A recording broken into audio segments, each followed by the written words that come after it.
You're so early! Looks like we have everyone here. Isak, are you sure you want to come with us? I'll watch from a safe distance. Dia, I want to be there to bring Grandpa home. Okay, let's go then. Dia, wait. What's the matter? I heard that you were quite reckless yesterday. No more of that today, understood? Or I'll be very upset with you. Fine.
Solidify!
They got here before us. Uh-oh. Is it because Paimon overslept by 5 minutes and held everyone up? Is everything ready? Absolutely. Although, you brought fewer people than I imagined. Bring him over.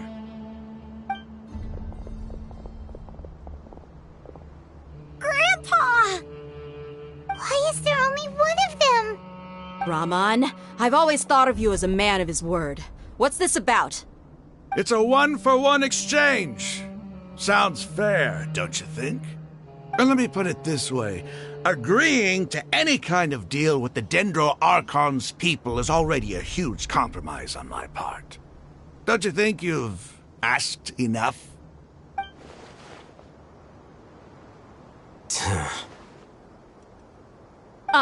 You stay right there!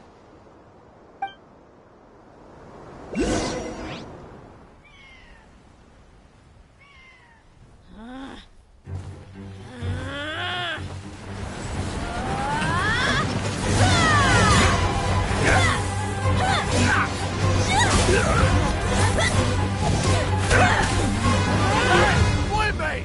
What do you think you're doing?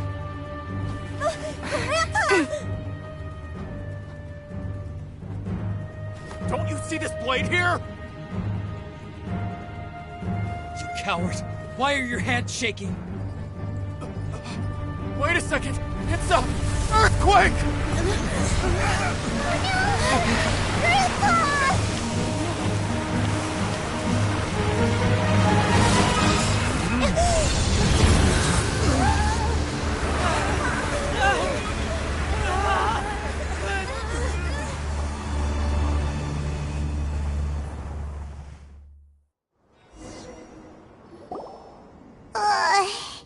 Paimon's dizzy.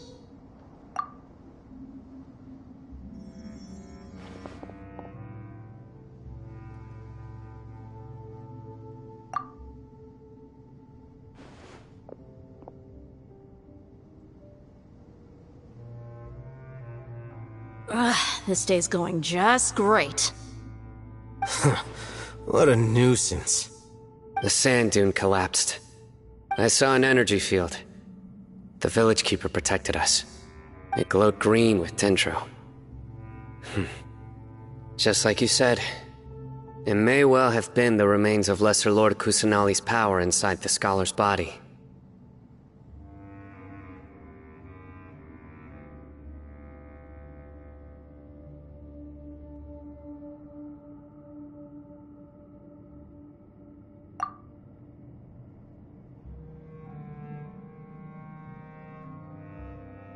The Dendro Archon.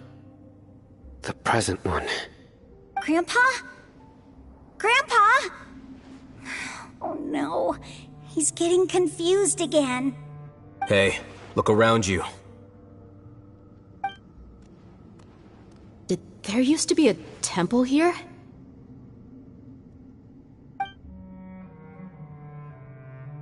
It seems that when the sand dune collapsed, it exposed these underground structures. The symbols on the gate belong to King Deshret's civilization. This structure must be ancient.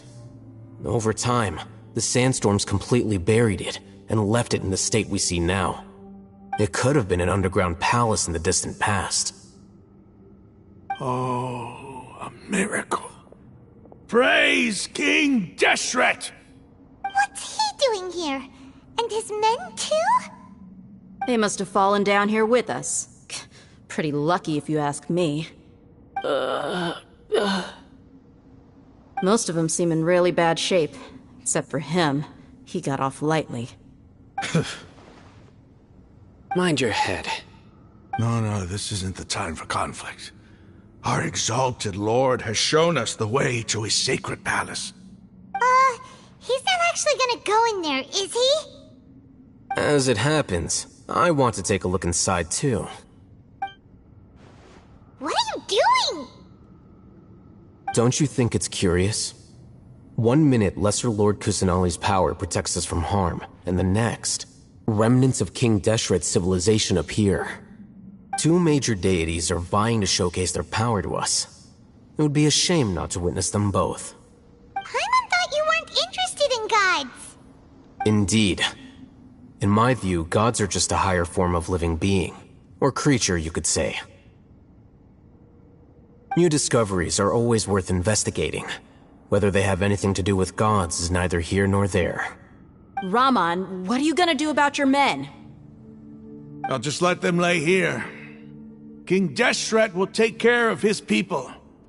Right now, I'm going inside.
At your command.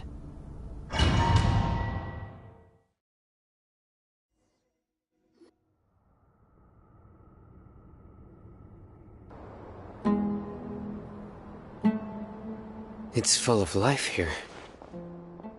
This defies comprehension. It looked completely desolate from the outside. Yet, it flows with energy inside. Yeah! And there's so many plants. It's so pretty! Sir Rahman. Huh? Me? Do you see another Rahman here? Are you mocking me? What do you mean, sir? Interpret it however you want, but there's something I'd like to draw your attention to.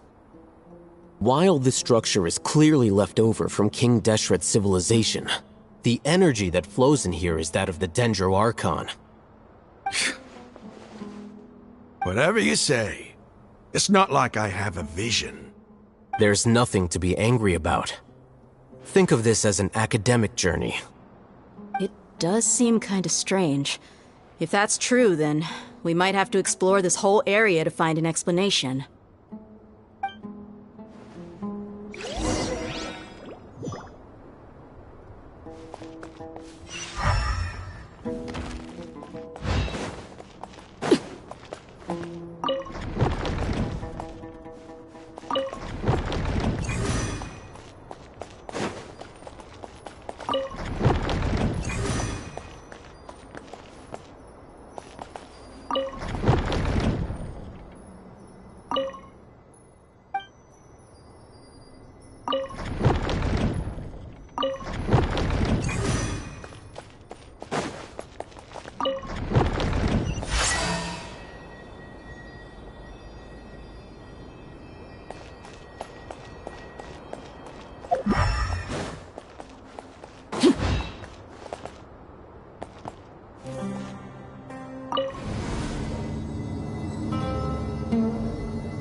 Stabilize! There is no escape! Laid bare.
Solidify!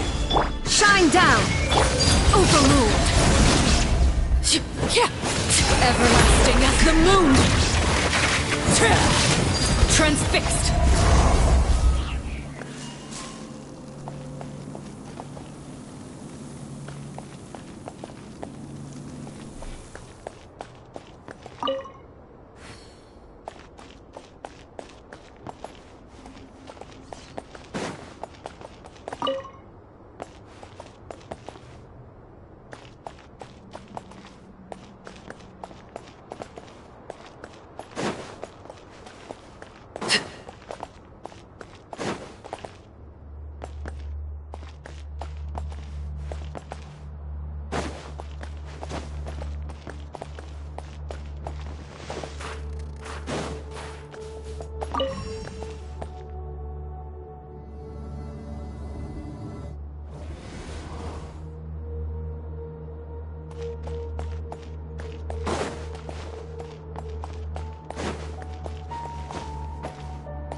Sight to see.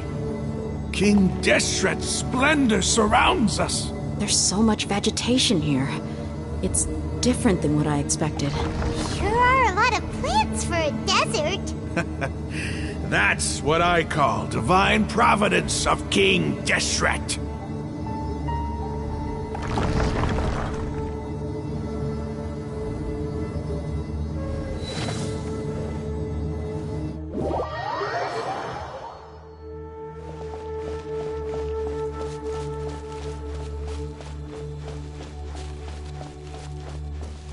It's getting brighter! Oh, it looks so beautiful!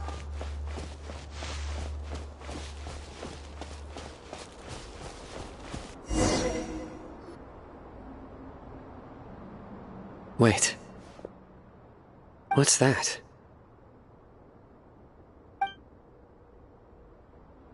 A load of flowers. And it looks like there's something among them. These are King Deshret runes. They left something behind. Yes. It's an elegy written in an ancient script. What does it say? Here lies our faithful priest Kasala. His wisdom is a miracle among the people, deserving of high praise and admiration. You can read ancient King Deshret script? Of course. Every student needs to master at least 20 languages before they graduate. He's not serious, right? There's still something off about this place. The elemental energy here is too concentrated. The scent of life. Is it trying to tell us something? Is this it? Analyzing.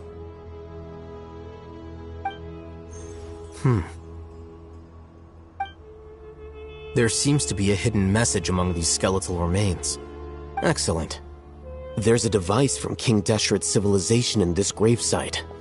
I'll transmit the information over and project it for everyone to see.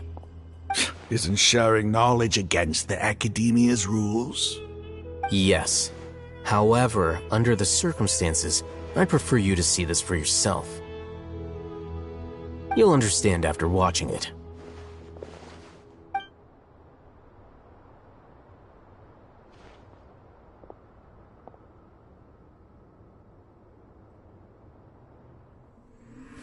Civilization is born of knowledge, but so too can knowledge be its demise. A disaster caught us unaware. It was knowledge that did not belong to this world. King Deshret brought this forbidden knowledge into our world, and it quickly spread like a plague. People's minds were filled with crazed whispers. Dark gray scales spread across their bodies. Even the land was stripped of its vigor.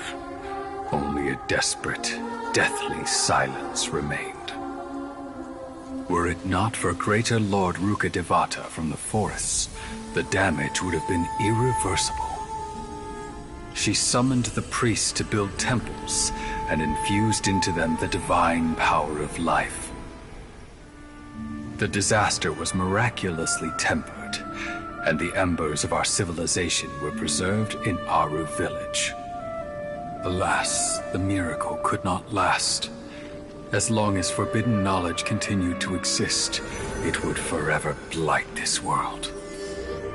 In the end, the proud king of the desert, my eternal lord, chose to sacrifice himself. I have spent my whole life since guarding one of these many temples. But now, my duty is coming to an end. As I close my eyes for the final time, the sight of that noble deity will appear in my vision once more. In helping King Deshret to eradicate forbidden knowledge, she exhausted her strength, and her form became that of a small child. How strange. Now that I think of her, I no longer have any fear of death, for I sense that the spirit of life will abide with me during my eternal sleep. Children of the desert, cling no longer to past grievances, but hold tight to the memory of this act of benevolence. What was that? The priest's memories. No. No! Impossible! Greater Lord Rukkhadevata. So the former Dendro Archon and King Deshret were never enemies at all. But this doesn't make any sense. The Dendro Archon's followers, they're clearly... Was that the former Dendro Archon? She became so tiny in the end.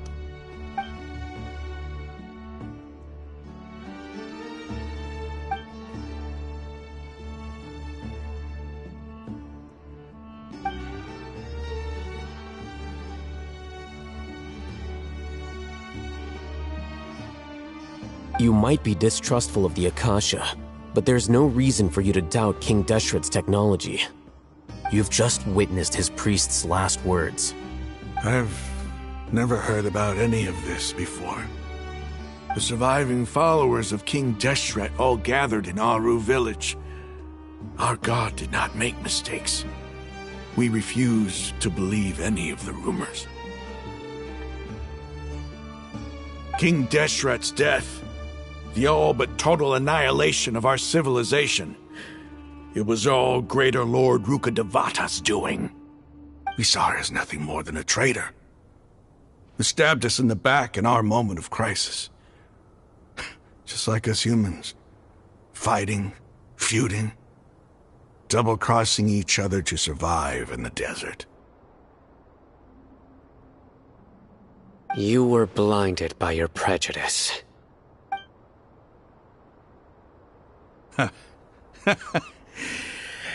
If I hadn't seen this for myself, if I hadn't witnessed his last words with my own eyes, ears, and heart,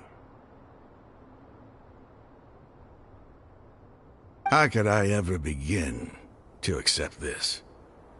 The truth is so far from what I've always known. Am I really supposed to believe that after all these years, all this time seeking revenge, suddenly now my enemy is my savior? Raman, that's enough. Give it a rest. You're starting to make a fool of yourself. Dia, tell me, my Eremites and I, what are we even fighting for?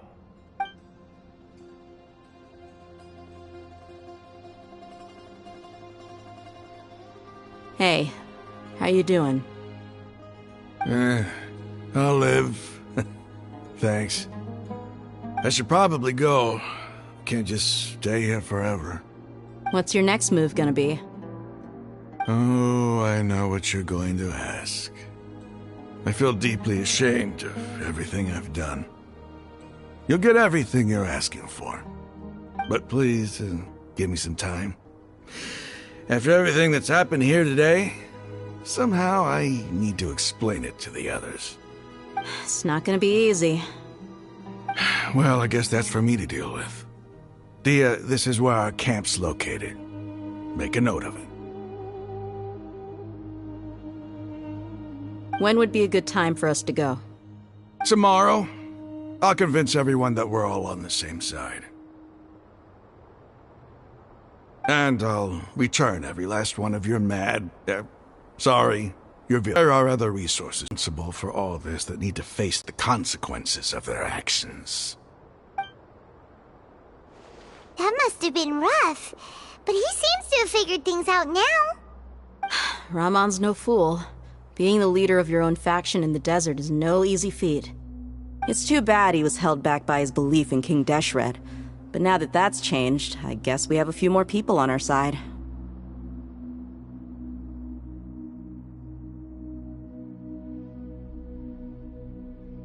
The outcome, at least, is favorable. We should get going too. Let's head back, have a proper meal, and a nice, long sleep. We'll need all our energy tomorrow.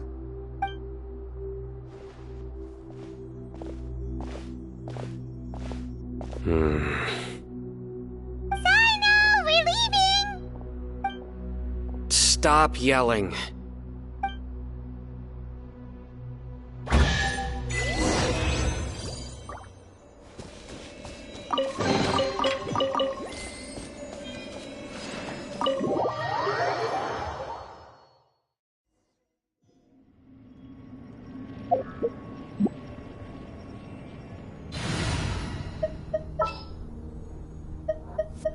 There's still a long road ahead. Witness my magnificence!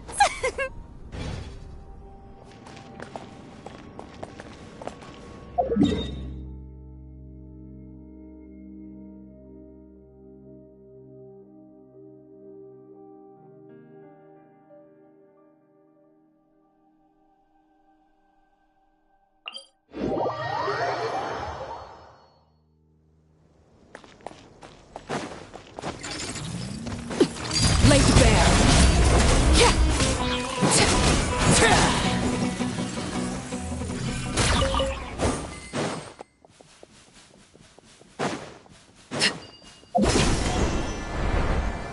There's no end to this.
Time to go to work.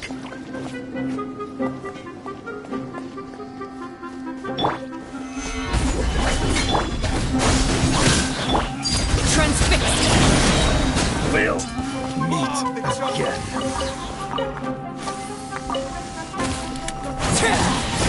I'll be back.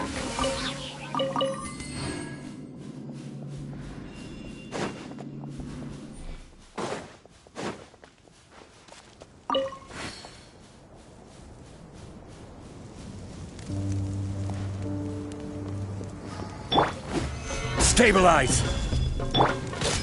Scatter!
Witness my rise. Overruled.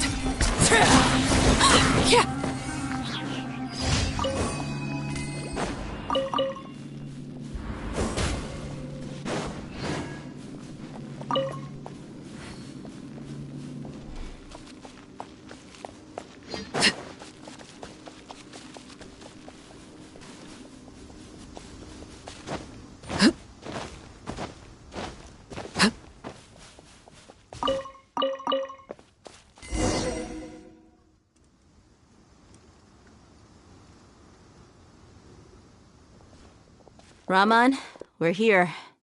Everything's been arranged. Someone will bring the village keepers back to Aru village shortly. I guess all I can say now is, thanks for agreeing to help. Don't mention it. I think we can both agree you went to hell and back for it.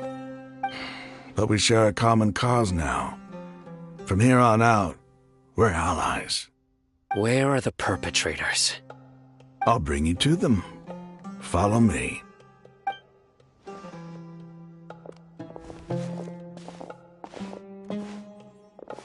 So these are the people who kidnapped the village keepers. Oh no, it's the scribe! There's no need to yell. No one can help you now. We've been all over the desert trying to find you! That's right.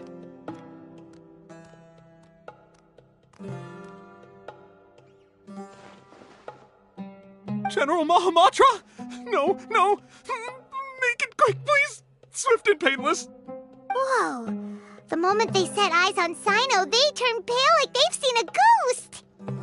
You should have known that I would be coming for you. Wait, we were just following orders! You know what I'm talking about, right? There's no way we could have done all this by ourselves! No, not Sino! He's gonna tear us limb from limb! I could do worse. Please have mercy! Start talking. Otherwise, I'll have to resort to other methods. So, your superiors have kept you quite busy recently. Why? What are they trying to accomplish? They wanted to extract canned knowledge. Don't play dumb. You know what I'm really asking. They extract divine canned knowledge. Then what? I really don't know how to explain it. Well, you better start talking or you'll be sorry! You don't want to make things any more difficult for yourself, do ya?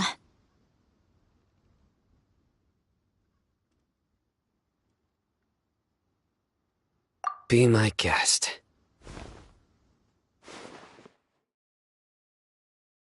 Huh? Uh-huh. That sure didn't sound like a fancy metaphor or anything. You're serious, aren't you? How did you know?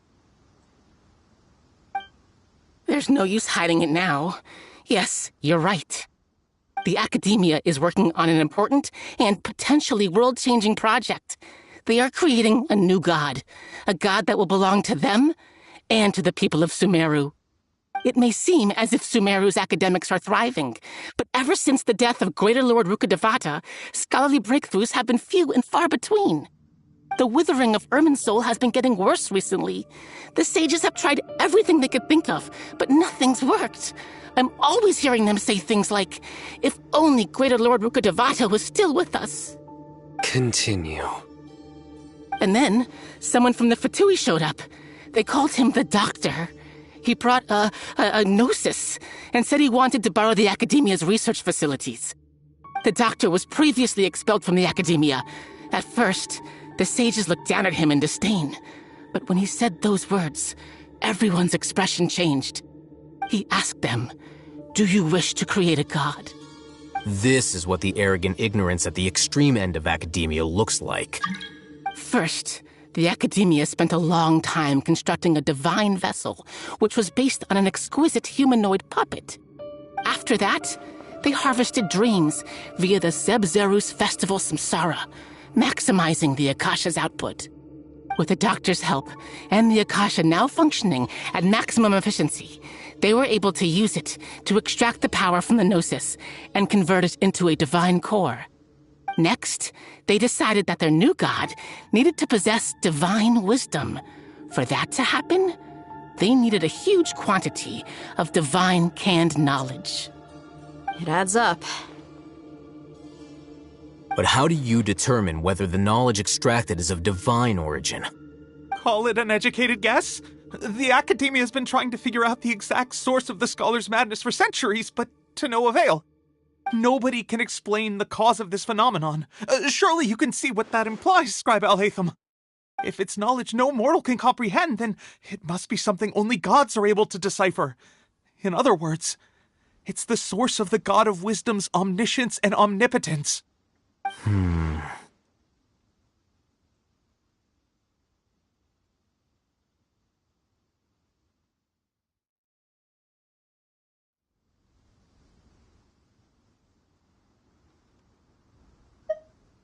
You must have noticed by now.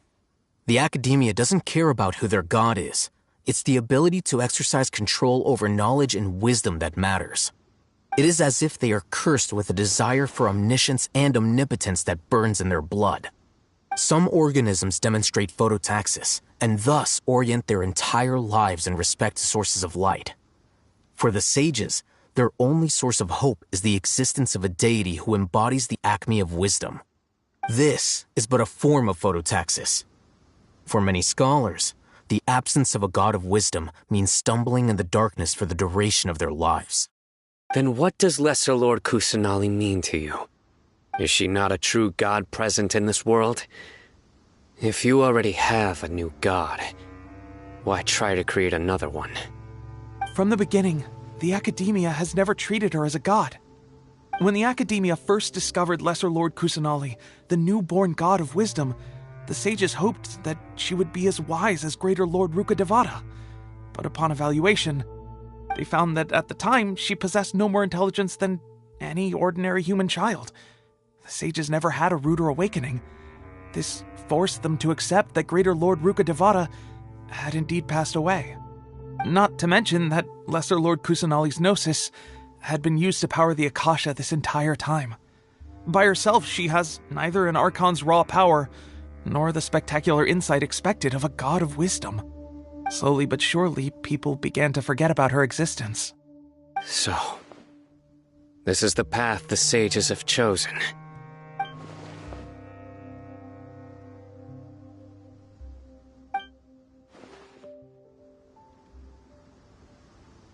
All right, let's try to keep our cool. If everyone's in a bad mood, then let's change up our scenery. Rahman, give me a few men to help us escort the village keepers back to the village. And these two scholars, they're coming too.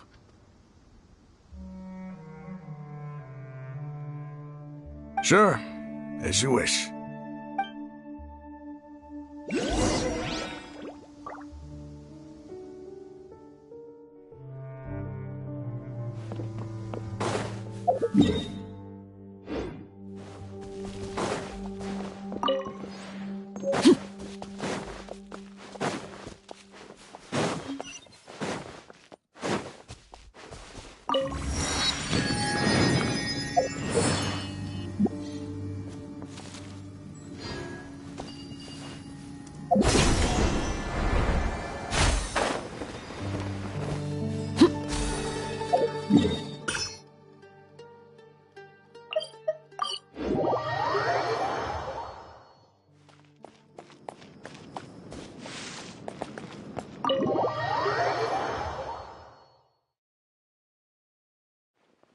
The village keepers you found have all been returned to their homes, and each one has a dedicated caregiver to look after them.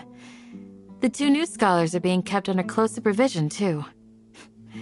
Really great work, everyone. The atmosphere is so heavy.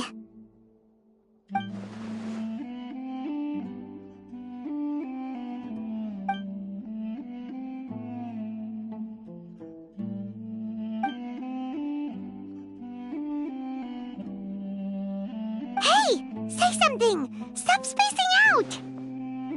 Come on, is there nothing left to talk about? In that case, let's all get some water and try to think about something else. Or I can go fetch some snacks. Oh! Paimon's so coming with you! Do you have any plans, Traveler? Gods above, you're not talking about work, are you?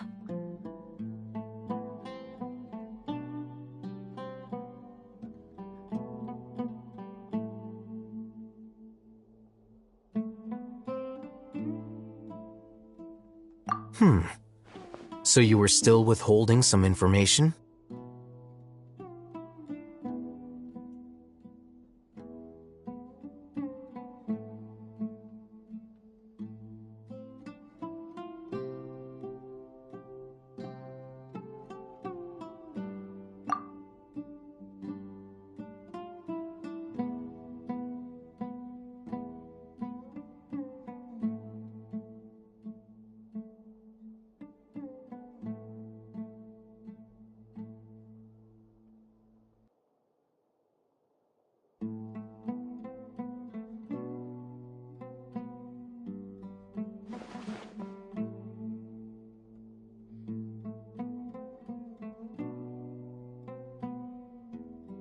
Even though we lived through all of this firsthand, it still feels super surreal to hear you talk about it again.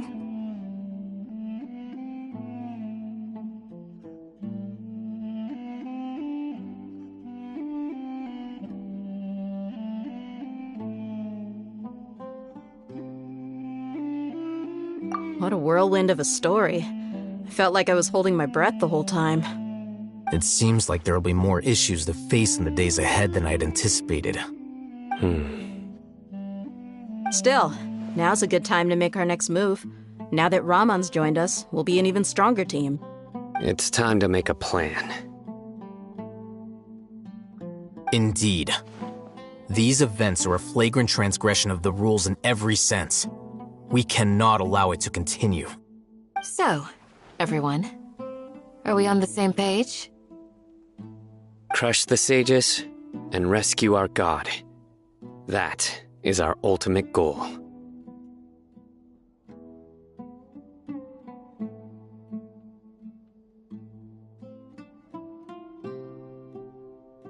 Well, let's brainstorm a little more about what other resources we can draw on.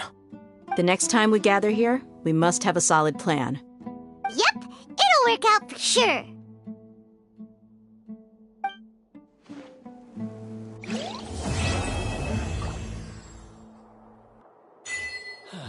Your memory is far superior to mine.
Candace, we're here!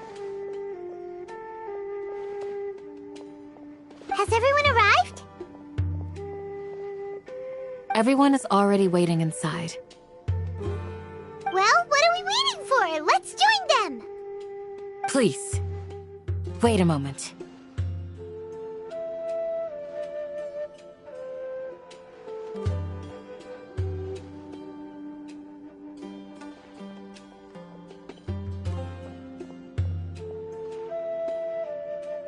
Before attending the meeting, I hope you can promise me one thing. What do you need? Promise me that you won't commit to anything too reckless. What do you think?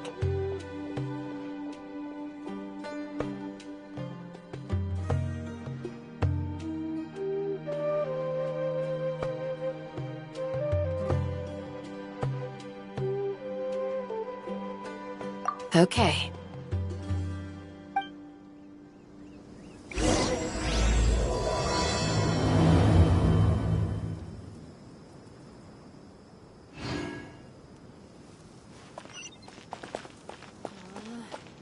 As worrying as it can get.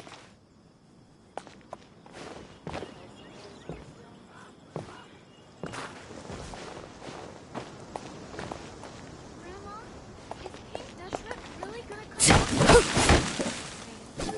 Of course not. It's all a bunch of nonsense.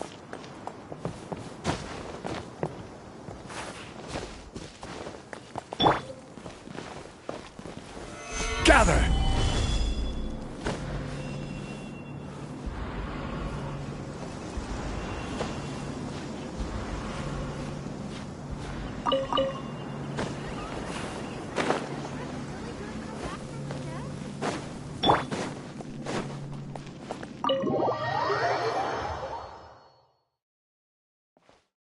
Everyone's here so early! But why isn't anybody talking? We already discussed things a bit. Hey, where have you been? I've missed you too. Are you ready?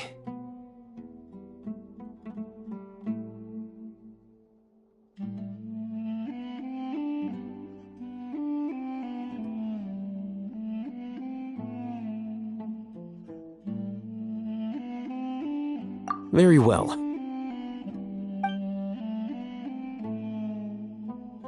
Are you sure this is gonna work? I gotta admit, it's bold. Color me impressed. It's worth a try. The point of discussion is to arrive at a solution. Let's cut the small talk and move to the next point. You're making Paimon nervous.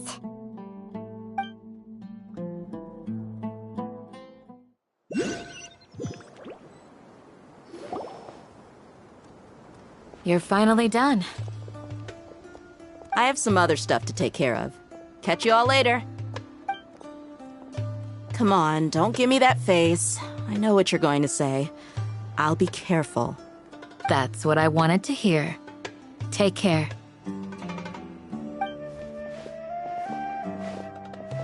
Well, traveler, Paimon, judging from your expressions, the meeting must have been quite productive. You can tell? I'm not that good at scheming or strategy, but I can sense people's emotions. And based on your reaction, things must have gone quite well.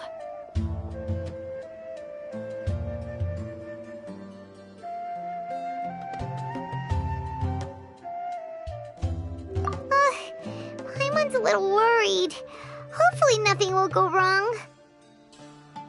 To be honest, I feel the same. But you're already some of the most capable people I know. So you have my trust. Candace gave us a compliment! Your deeds speak for themselves. Candace, we stayed behind to tell you that, although you won't be coming with us, we'll be sure to remember your words. I'm very glad to hear that. I've said the same thing to everyone here today as I said to you when you arrived. Your safety is the most important thing. Only when you're safe can the plan be successful. So please, take care.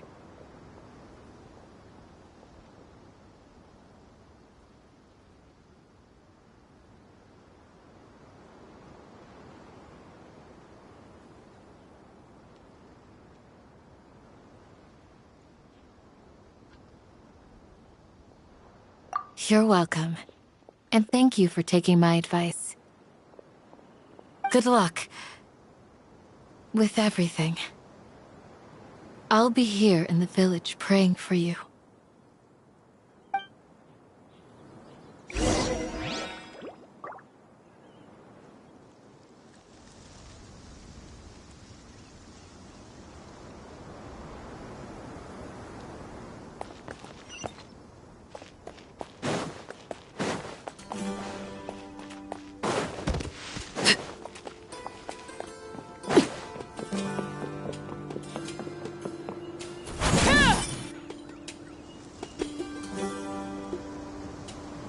Sounds good. I'll go make some preparations. Okay. I'll heed them! Have you finished saying your goodbyes? Yeah! Also, Candace told everyone to be careful. Yes, she did. But I think my point also bears repeating. Our plan is not child's play. We won't be able to achieve anything if we're simply careful. We must go beyond that and fully commit ourselves to it. I hope this is clear to you.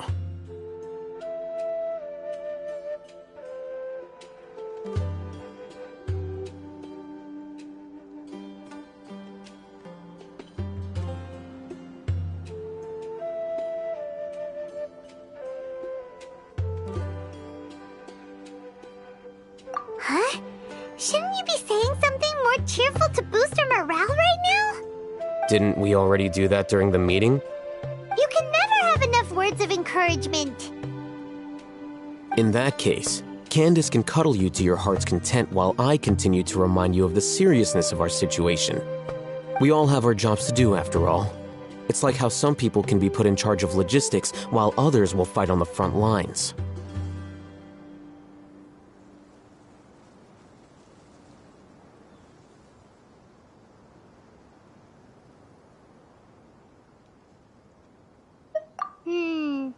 Speaking of the front lines, you don't look anything like a soldier. Of course. Compared to the mercenaries, I'm merely a feeble scholar. But the advantage of not being a mercenary is that I get to stay in a safer place and offer my strategic insight. Just think about that mercenary who lost his mind. Mercenary groups are facing constant danger every single day. Well, being a scholar is also a high-risk occupation, and you are a scholar. I'm not like the rest of them. Even among members of the same species, some will exhibit far more potential than others. This guy. Paimon still remembers when those mercenaries in Port Ormos called you a lunatic. All intellectuals are lunatics in the eyes of fools. I'll take that as a compliment. That reminds me. Do you remember the record we saw in the King Deshret ruins? It mentioned forbidden knowledge.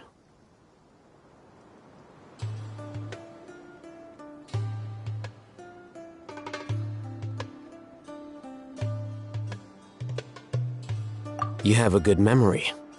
Forbidden knowledge has the power to drive people insane, but this fact has never been shared with the public. Even I, who has worked in the academia for some time, was never once informed of this. I think those mad scholars and mercenaries we encountered may have all fallen victim to the corrupting qualities of forbidden knowledge. But the academia has always held a different view. They have always believed that symptoms of madness are a side effect of human contact with divine knowledge as mere mortals. Come to think of it, perhaps the academia has also never understood the true nature of forbidden knowledge, and thus always approached the issue from the wrong direction. The Withering, Elazar, and the Sandstorms. Don't you think what is happening right now across Sumeru is rather similar to the forbidden knowledge pollution that occurred in the desert thousands of years ago?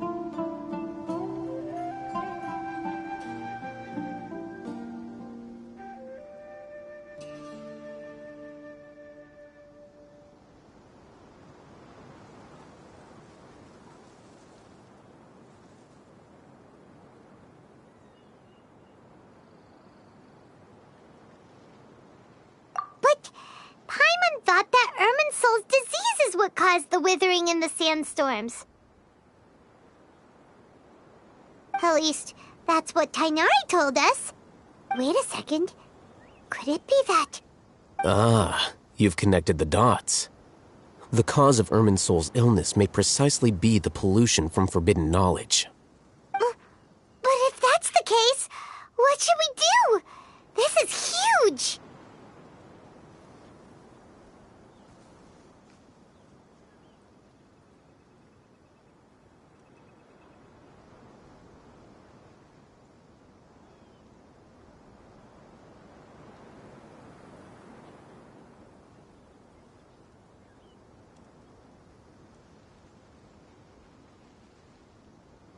Wait. Why do you think Lesser Lord Kusanali would have a solution to this situation?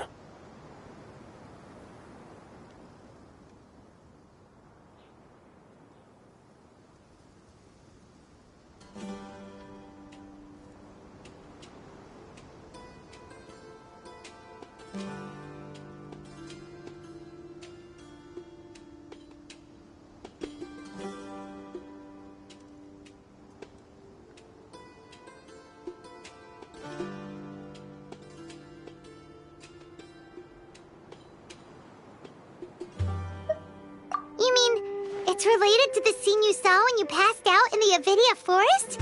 That whole... the world forget me thing? In that case, it's imperative that we rescue Lesser Lord Kusanali. Only by working with her to save Irminsul can we completely resolve the problems Sumeru currently faces.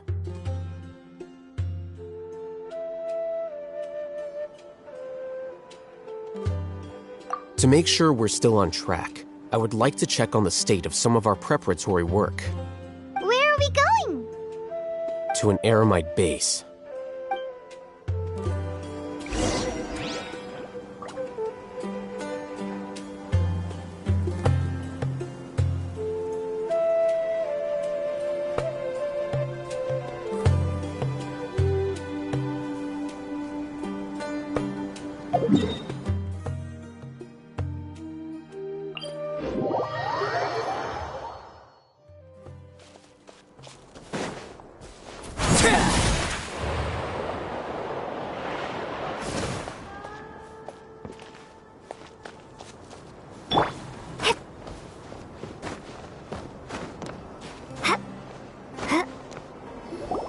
Ah, they're here. Huh? What are they doing here? I gave them some technical work to do. Ah, it's the scribe. And is that the traveler I see? How's the work going? Ah, yes! We have fixed the devices according to your instructions. One of them is already ready for use, while the others are still under repair. Aren't those devices for canned knowledge extraction? What are you doing with those? Look here. Huh? More canned knowledge? Are you going to put more weird stuff into her head again? What's that look on your face? Are you scared? Paimon's a little scared, but very, very furious! That's an interesting response. Anyway, we're not going to use this just yet. As I mentioned during the meeting, this knowledge capsule contains a decree I drew up in the past. The academia should also have their own copy. And according to the plan we just came up with, Traveler, I want you to record something into this capsule.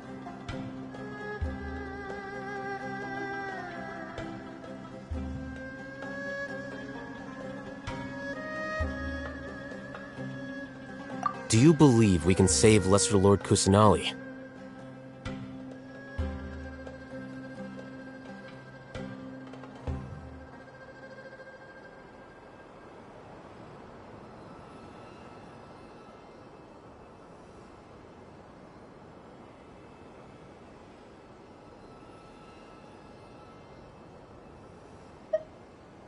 Good.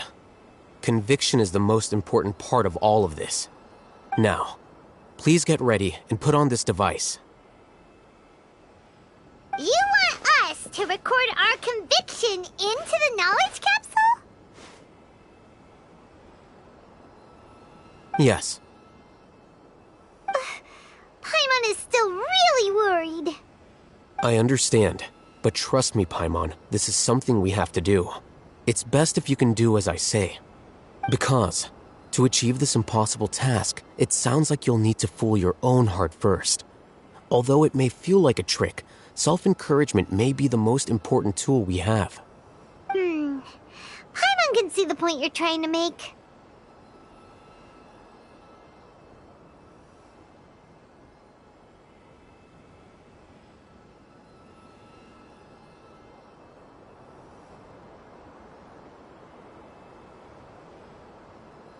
Imagine this.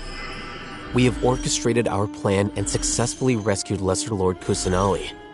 As a result, we have changed Sumeru's entire political landscape. Everything went without a hitch, and everyone recognizes and praises our achievements.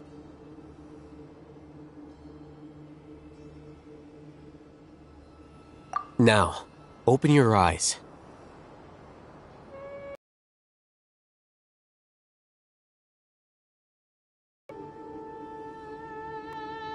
Read it out loud.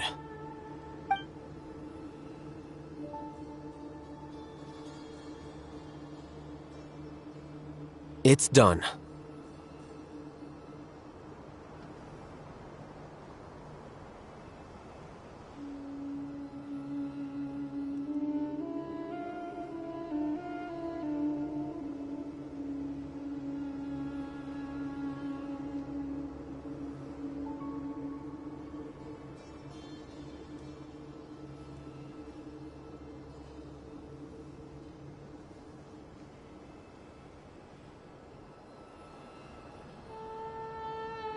Is your head okay? Does anything hurt? It's just a recording. There should be no negative effects. But what was the point of doing this? Paimon doesn't get it. And that's perfectly fine.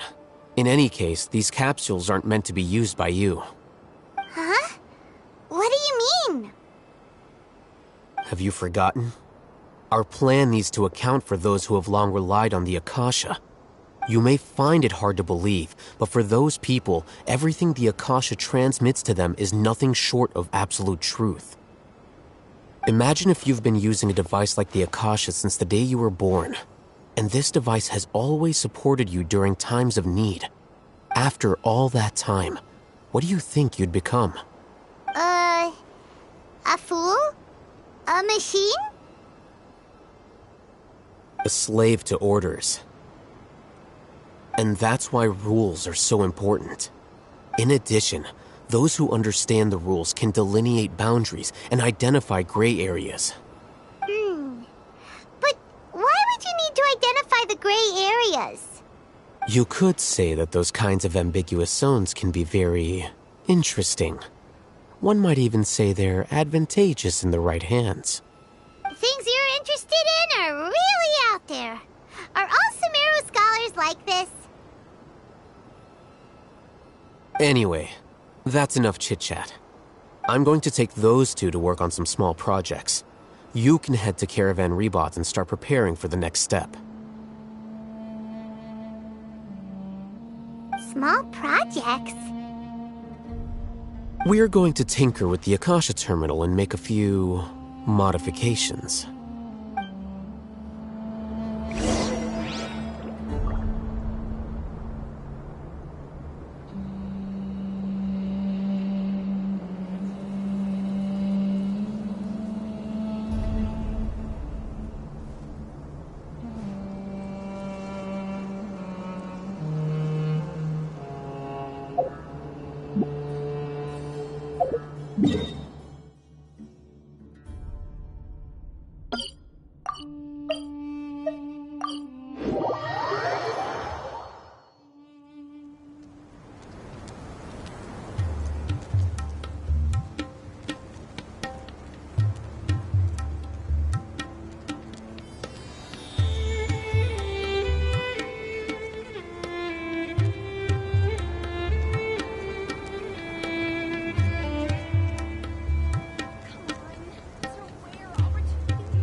I thought we agreed on a plan.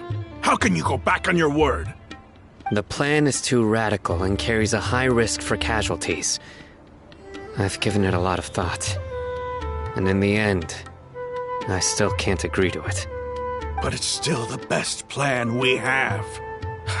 As a former Matra, you of all people should be able to see the bigger picture and recognize the innate advantages of our plan. I did. And that's how I saw the danger behind these so-called advantages. Al-Haytham's plan is even more radical than I imagined. Huh? Why are you guys arguing? My friend, you're just in time. Why don't you help me pursue the plan? We agreed to work out a plan at the meeting. As mercenaries, you're familiar with the local environment, so you'll take care of the specifics. But then, you went to Al-Haytham for suggestions. Had I known Al-Haytham would give you those kinds of suggestions, I would not have agreed to the plan. Look, you already know that we're all on the same side here, don't you? Mercenaries place a lot of importance on their bonds of friendship, but also will not hesitate to make sacrifices if they deem the situation to be sufficiently dire. I'm sorry, but as things stand, I can't accept your principles. Seems you really do understand the ways of the desert. Traveler, Paimon, this is also something you should know. Ramon's plan is to have me work with the Caravan Reebok guards in my capacity as a Matra. We will arrest the mercenaries and escort them into Sumeru City.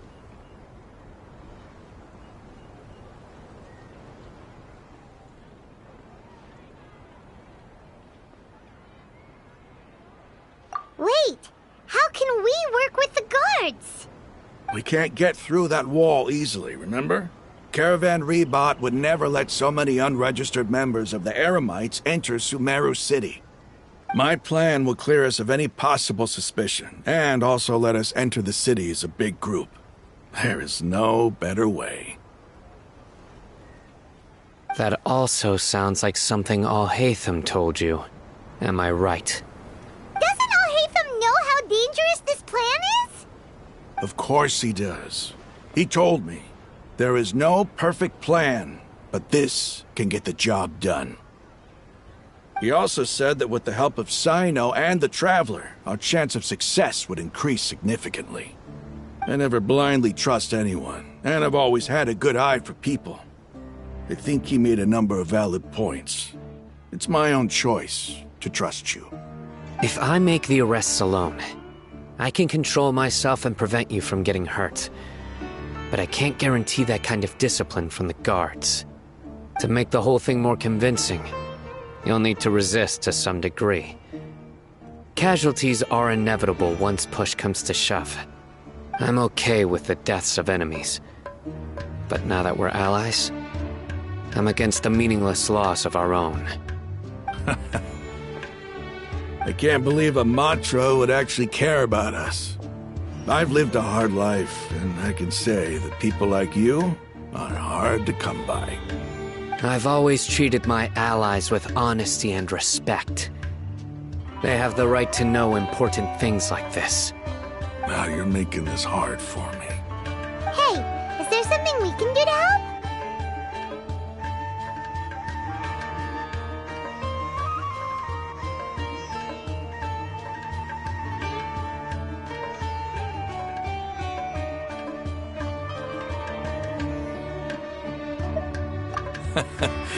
I knew you would say that.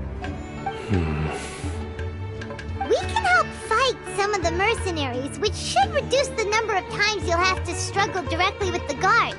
That should help at least a little bit.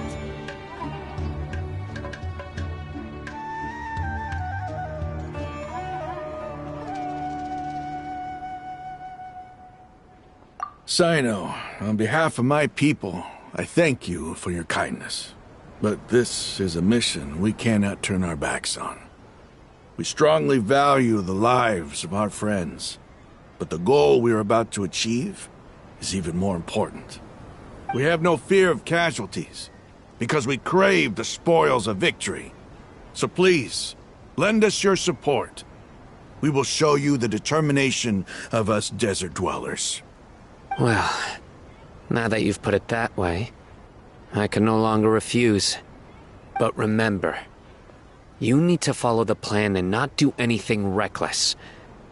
Candace made it very clear that we can only achieve our goals if we can ensure our safety. Since you and I both recognize the significance of this operation, there should be no more animosity between the followers of the Dendro Archon and those of King Deshret. Everyone's life is equally important. Okay, you have a deal. Let's do this for our shared dream. The guards should be stationed in the courtyard nearby. You can find them there.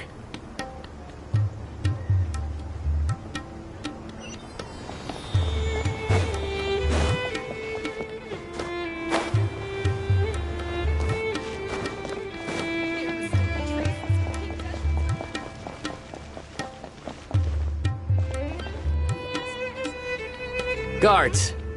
General Mahamatra! To what do we owe the honor? Keep your voice down. This is a secret operation.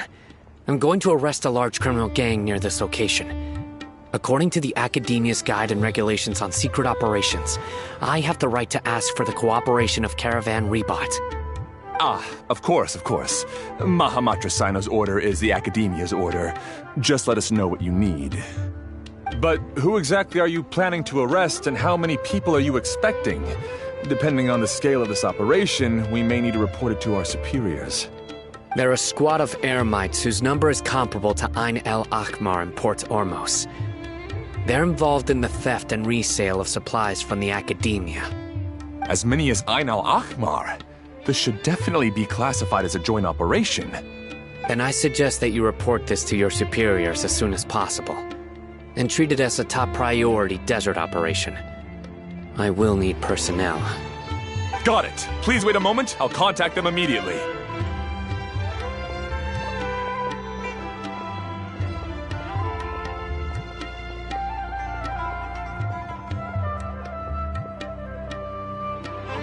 Because this is work.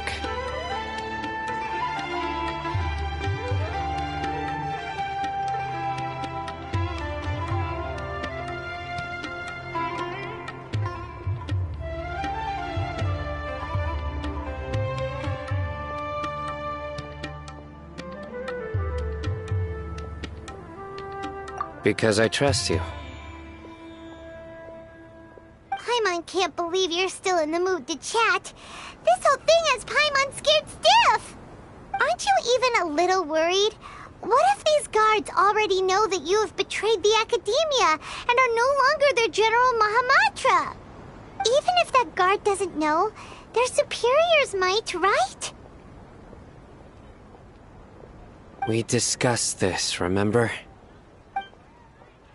The Caravan Rebot operation is of great importance. But don't worry, the guards there shouldn't know that Sino has stepped down. How can you be so sure? First, the other Matras still don't know why Sino has left, which proves that the Academia has been covering up the matter. Second, this is a crucial moment for the Academia's God creation plan. If something were to happen to the General Mahamatra, it's bound to attract a lot of unwanted attention. No matter how you look at it, they don't seem interested in sharing the news of Sino's departure. A reasonable inference. I agree. Which brings us to our next issue. I'm sure some of you have been wondering if the prediction function of the Akasha will affect our operation. The Akasha is still in operation, so I must remain on high alert. Actually, considering the power of the Akasha, it's quite strange that it hasn't already tried to interfere with my actions. I've given that a lot of thought. For now, I don't think you'll need to worry. If you remember, when you first came to Aru Village, all your actions and routes were predicted by the Akasha. It even gave that information to those who kidnapped the village keepers. But things like that never happened again after we met up with the Traveler. That's true. But why? Look at it from a different angle. Why do you think the Akasha will predict your actions? Because my personal data has been entered into the Akasha. That's true, but the key to this question is, how well can the Akasha make predictions about a person? Haven't you ever thought about it? Just how can it do this in the first place? Because the Akasha controls the entirety of Sumeru. The Academia firmly believes that all human actions can be explained through logic. By sorting and analyzing entered data, the Akasha can derive behavioral logic and predict the actions of those who fit an existing logic model. However, at the risk of sounding like an advocate for fallacies, can everyone truly be considered logical at all times? Emotions are part of our behavioral logic, but can you guarantee that every experience of the same joy or pain would be equally intense? How can our feelings and opinions be predictable down to the letter in every single instance? Sino, in the past, you've always worked alone. In the absence of another person who could sway you or your thoughts, the Akasha could produce predictions that were similar to your real-life behavioral principles. Decisive and principled, you were used to solving problems alone. That's why the Akasha could figure you out. But now, you've joined a team. And I believe the Akasha hasn't yet figured out the full composition of it. Our thoughts and logic have intermingled and weaved themselves together to become a complicated, chaotic mess. Any one of us could potentially disagree with another. The Akasha lacks data on these interactions, and it's impossible for it to predict your actions in the future based on your decisions in the past. After all, there's probably a limit to just how much we can be modeled or controlled by data. So, in my opinion, you're probably safe for now. Makes sense to me. I agree. The Akasha is not alive, and I don't think we can be completely controlled by something without a mind of its own. Is that so? I guess there are things that even the Akasha cannot calculate, and people will not be forever trapped by the past. I'm so glad that this is settled. Next time, pay attention during our meetings. Will do.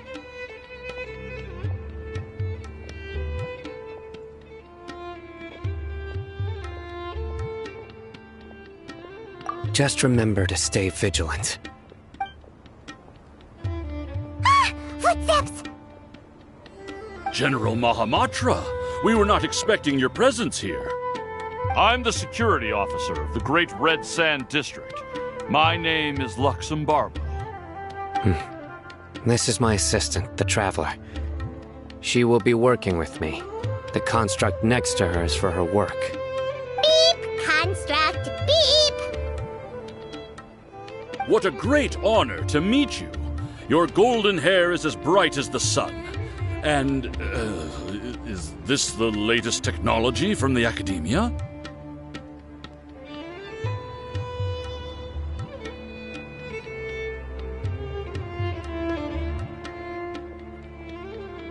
Have you made a decision regarding the matter I mentioned to your subordinate? It seems to be a dire situation, so of course you will have our full cooperation. To be perfectly honest, I've always longed to go on a mission with someone as well known as yourself. There's no need for flattery. Yes, sir. Take your most elite platoon and follow me to the eastern side of the district. We will carry out the operation there. Understood. Map. Hurry, bring the map!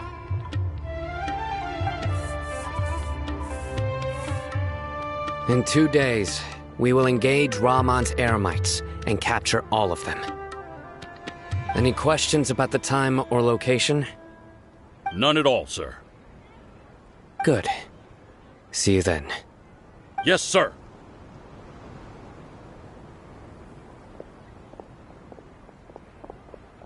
Maybe hanging around the General Mahamatra isn't so bad after all. Everyone's so respectful towards us. This is all due to the absolute authority of the Academia.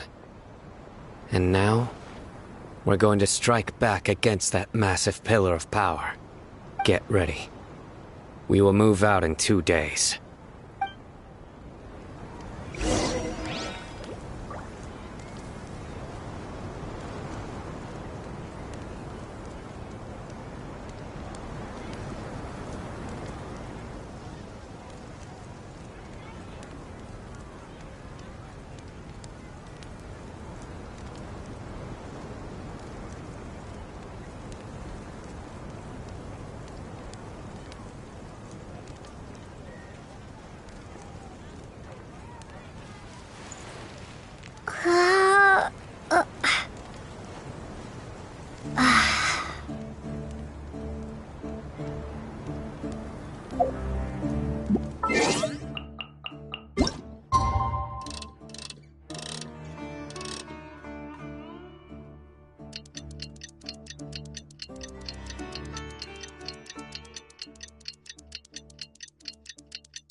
Let's go meet Sino in the desert!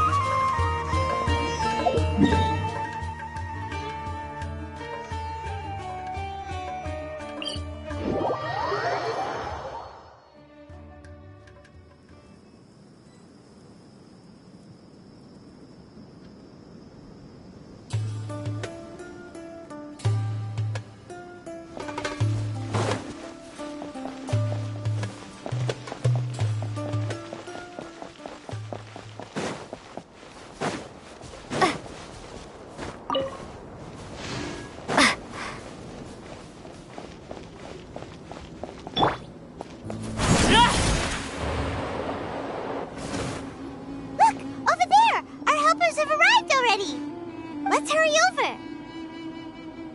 Wait a moment. Ah! Oh, it's you. You're my assistant, remember?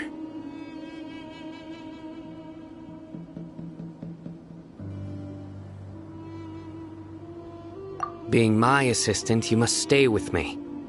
Now let's head over there. It's General Mahamatra and his assistants. We meet again. You're here early. It's to show how important we think the operation is. Since this is a big case for the Academia, we are prepared to give it our best. I'm glad to hear your sense of resolve. Remember, we must capture them alive. They are our only leads for the case. If they die, we will be unable to continue the investigation. Understood. Everyone! The Eremites are approaching from the west! Make preparations and be ready for combat.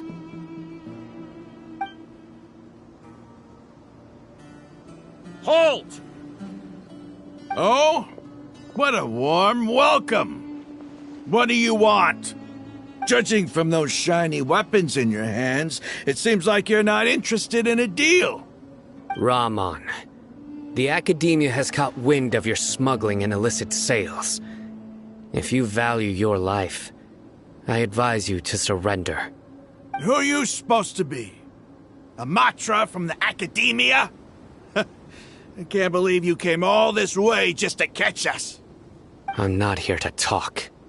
Oh. Nobody's given me this much time of day since I became a mercenary. Brothers!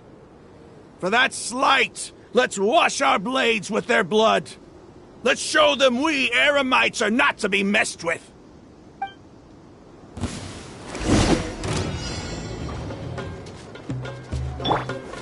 Stabilize! Scatter! Laid bare.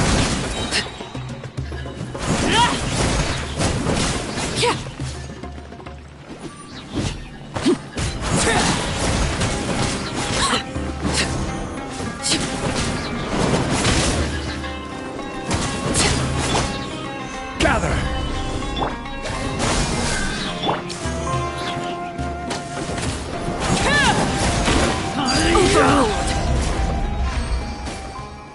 It's over. Ah! We have subdued them. The operation is now over. All Eremite mercenaries and related personnel in the area have been arrested.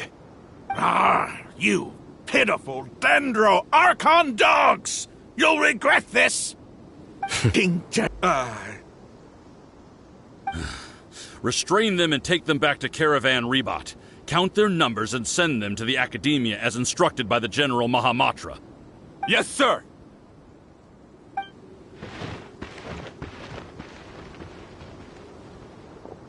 Mahamatra Sino, I will now take my leave.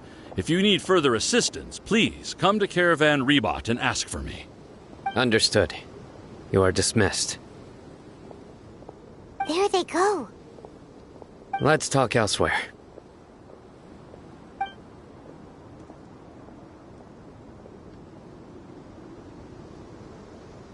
This part of the plan went really well. Yes, things went perfectly. That's fantastic! And that punch you gave Ramon there sure looked convincing enough. Once we're done here, I'll return to Caravan Rebot and oversee the group's transport. I promise. I'll get everyone into Sumeru City safely. Yeah, you're the reason why everything went so well. It's not the time to celebrate yet. I believe Dia should already be waiting for you. Go join up with her. She will need you to introduce her to Tainari. Speaking of which, is it really okay for us not to share the full plan with Tainari? What if he'll feel miffed about it and refuse to work with us? I have a very close relationship with Tainari. Given how well we know each other, I believe my message alone should be enough to bring him to our side. He knows I won't make jokes about things like this. If we need help, Tainari is the best option. Get ready for the next phase of the plan. Don't keep them waiting.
It's about time.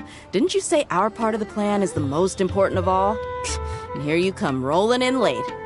In the time it took you to get here, I already did 5 laps around the place, downed 7 drinks, and even did some clothes shopping.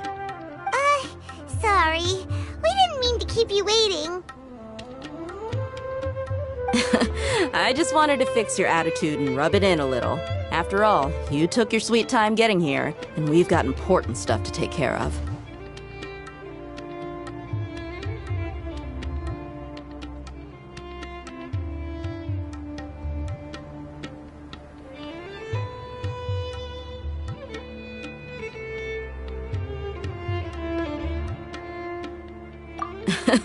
I just like seeing that serious look on your face. All right, I'll stop. All joking aside, I'm glad you're here. Let's get moving and take care of this as soon as possible. But where should we start? Our responsibility is to get a status update on the Fatui Harbinger known as the Doctor. We need to make sure he won't get in our way when we rescue Lesser Lord Kusanali. Dealing with an institution that controls all of Sumeru is already hard enough. If the Doctor were to crash the party, it would be next to impossible for us to achieve our goals. Yeah, we sure don't want him showing up. Ooh, he really gives Paimon the creeps. Right? Hearing his name just reminds me of those stuffy old geezers in the academia. I'd rather not have to deal with someone like that.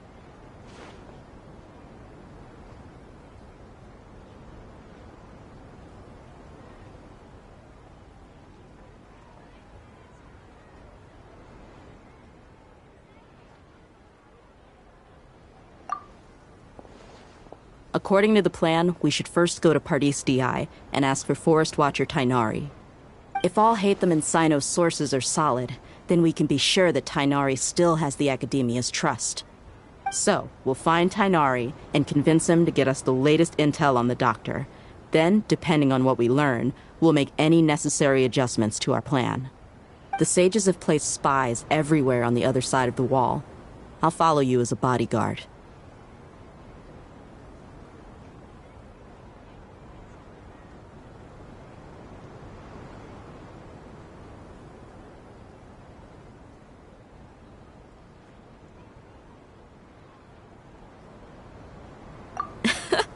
You should be honored.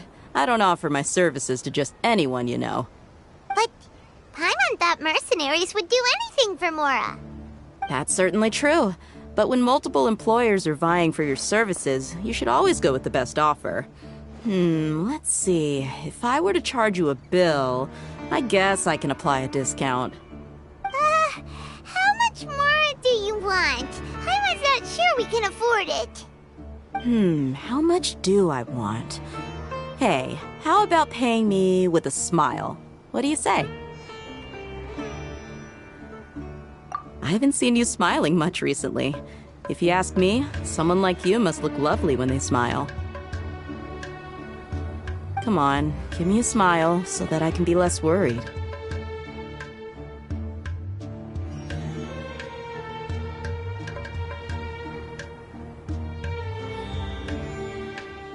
Looking good! I hope this pretty smile will become our lucky charm. There are many kinds of smiles, but only a truly joyous one can bring blessings to others. Let's consider this smile a down payment for our future victory. Let's go. It's time to pay a visit to Pardis Di.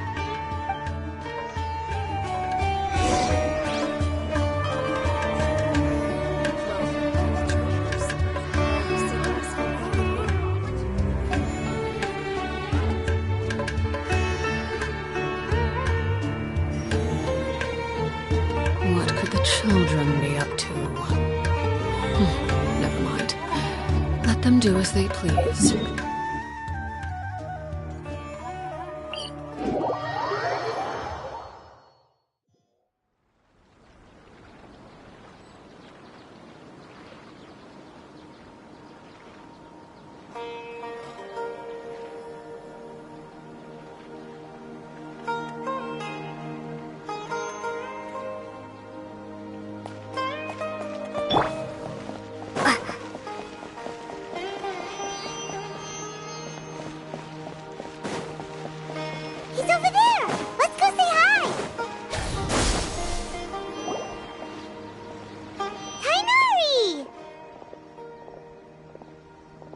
Traveler, Paimon. And you are? Hey there. This is our friend Dia. She's an Aramite mercenary. A mercenary? You must have some big news for me.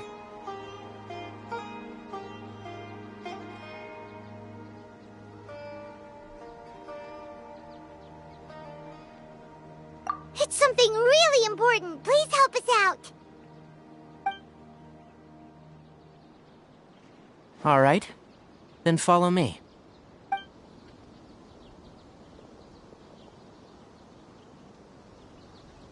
This place is better.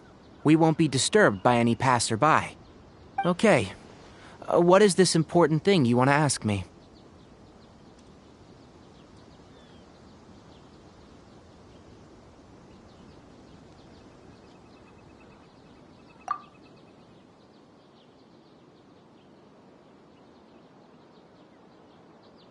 The doctor.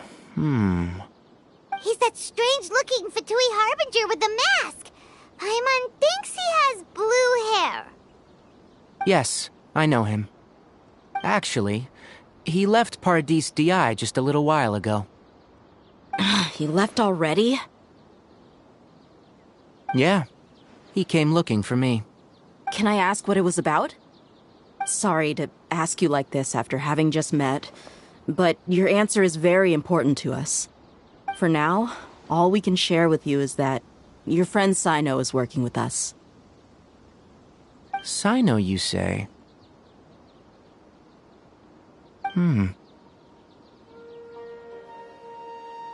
I see.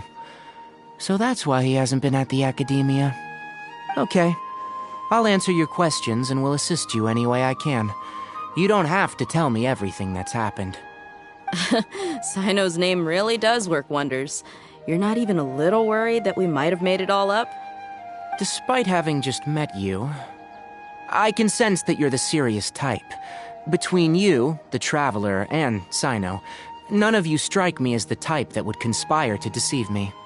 You don't need to tell me anything you don't want to. I'll also get straight to the point.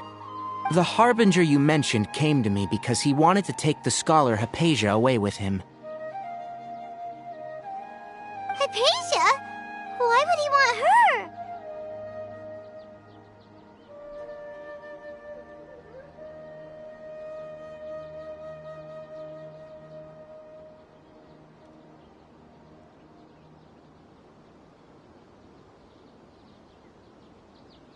And what do you mean by take away? Is he planning to leave Sumeru?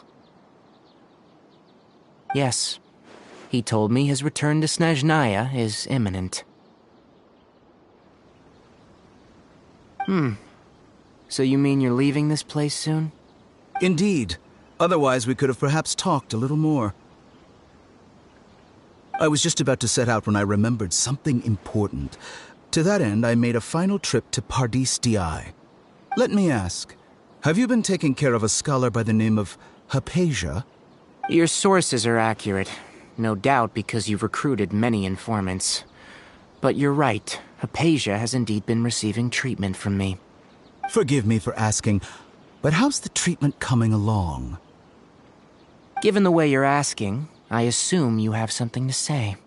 Since you asked, I'll be frank. I would like to take Hypatia to Snezhnaya. It's incredibly difficult to transfer a patient. As a scholar yourself, shouldn't you at least be aware of this? Oh? I can't believe your utter lack of faith in me, to the point of even questioning my general level of knowledge. How unbefitting. Well, you're the only one who's ever made such a request. I have my ways of keeping her safe during the journey. In addition, I can also promise that under my care, Hypatia will receive the most advanced and effective treatment. I will personally supervise her treatment and see to her recovery. Would that be agreeable to you?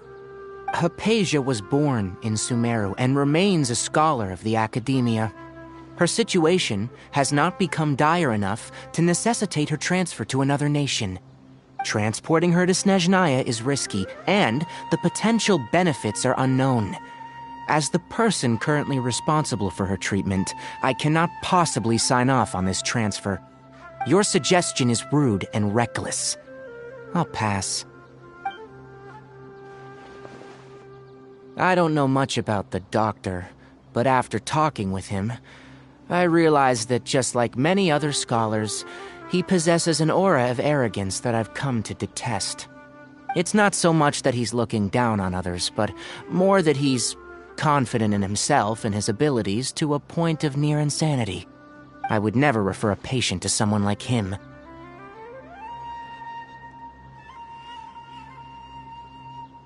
I prepared myself for a protracted battle of wits, and was really surprised to see him just give up on the topic. Still, his reaction really concerned me.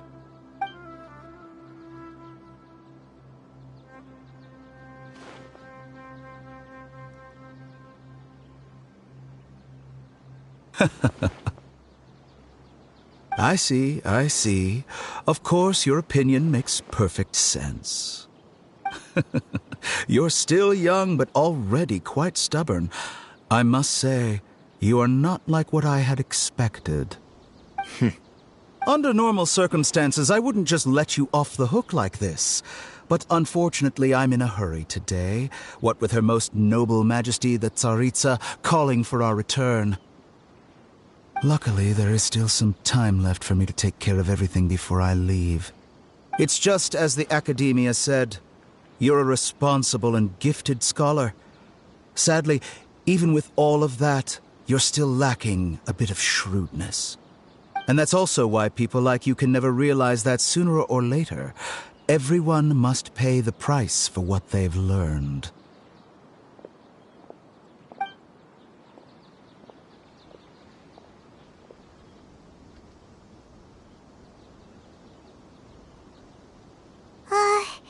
Paimon can't help but feel like he's hinting at something unpleasant. He asked a question, yet didn't care for my answer. Perhaps I'm nothing but a lack of compassion permeated throughout our conversation. From his tone, I can sense that he's always looked down on others.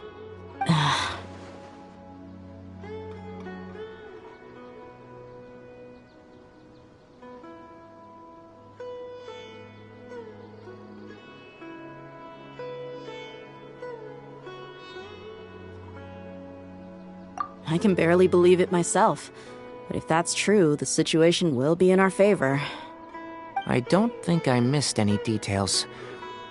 Frankly speaking, I don't want you to do anything too risky. Now that you know a little more, it should be easier for you to stay safe.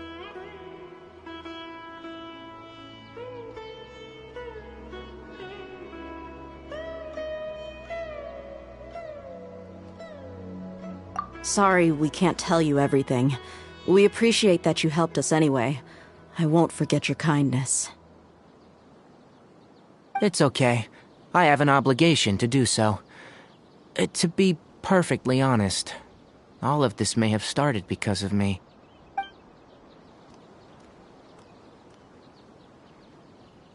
Recently, my master wrote several letters to me, asking me to return to the Academia and assist him with his research. Hasn't he already asked you several times before? Yes, but there's something off about this most recent batch of letters. The handwriting and the tone are both familiar, but some details have been omitted. My master will occasionally leave a few dots on the back of the letter. 1 dot means that he wrote the letter on a sunny day, and 3 dots stand for a rainy day. This has been a habit of his for many years, but I didn't find any dots in his recent letters. I believe something may have happened to him. I get it. Since you are always at Gandharvaville, you would like me, someone already working at the Academia, to investigate this matter, right? I'd like to ask you to do that for me, if you can keep yourself safe. Please withdraw immediately at the first hint of danger. I can do that, but I have a feeling it won't be that simple. The Academia has been working on a big project. I'm not quite sure what it is, but your master might be involved with it. If the higher-ups really are hiding something, then it will be difficult to remove myself from the situation once the investigation starts. If the situation becomes critical, I'll leave the Academia. If you don't see me there for an extended period, that's your cue. All right, we've got a plan. I'll stay at Gandharvaville to support you. If that scenario comes to pass, you must be extra vigilant. And be wary of any messages or direct requests from the Academia. I must say, I didn't expect a warning like this from the General Mahamatra. Being loyal to the Academia doesn't mean blindly doing whatever the sages say. I know what I'm doing. On that note, aren't you also being quite distrustful of your alma mater?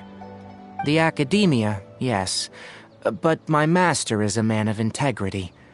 Even when I was a student, I was worried that he'd get in trouble for sticking to his beliefs. I suppose he's lucky to have lasted so long, but in the end, it's still caught up to him.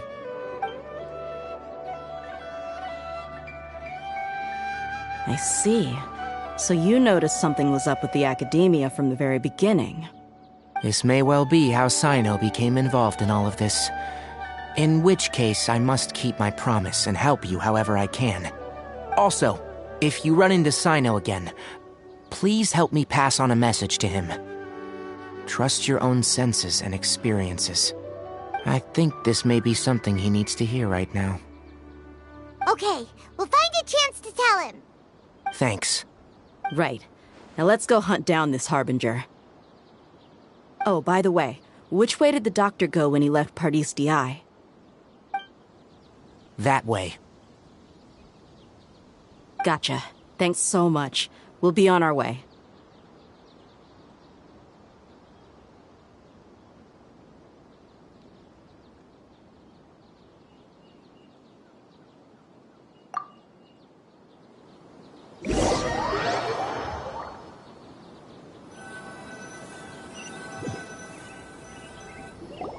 According to Tainari, the doctor is leaving Sumeru soon. I want to check if the doctor was actually telling the truth. He also said that he'll take care of everything before he leaves. What did he mean by that?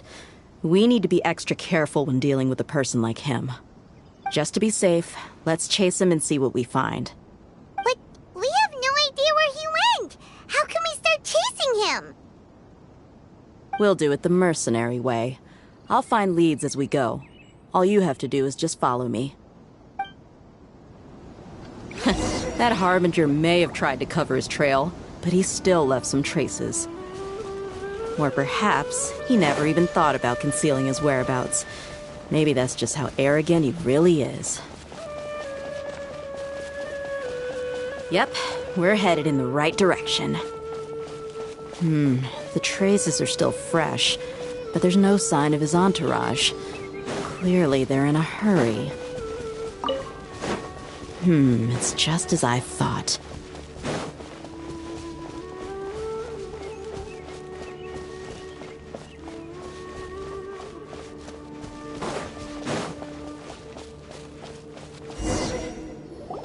We can stop here. I think I know where the doctor went. To the south of here is Port Ormos, which seems to be where they're headed. Port Ormos? They're going to leave by boat? That's right. Let's go to the port and have a look for ourselves.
Skills seems we found the right place.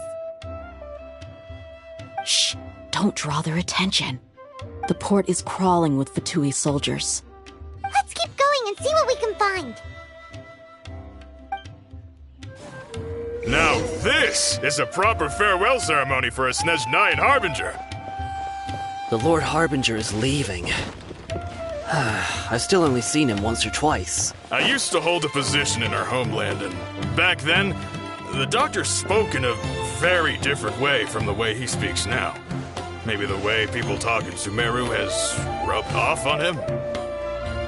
It's always like that when you spend too long away from home.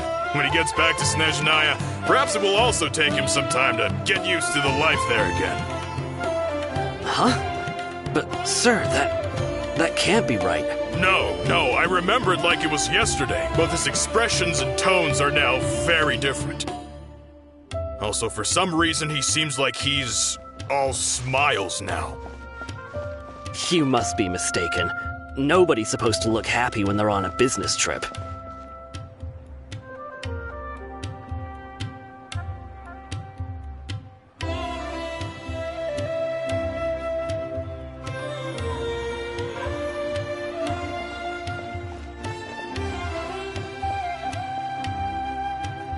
The doctor is on that boat.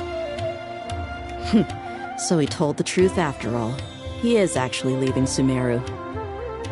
Let's get closer and find a place to hide so we can observe him.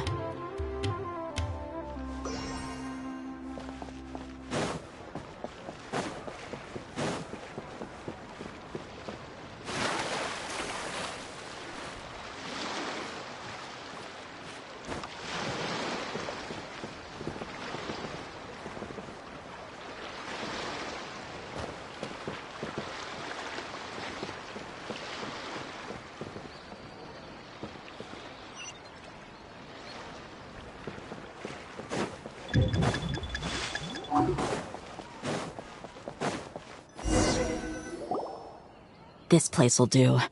We can hide here while we keep an eye on the boat. Uh-oh!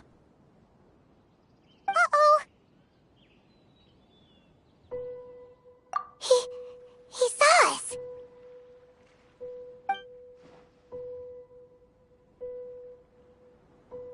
Huh?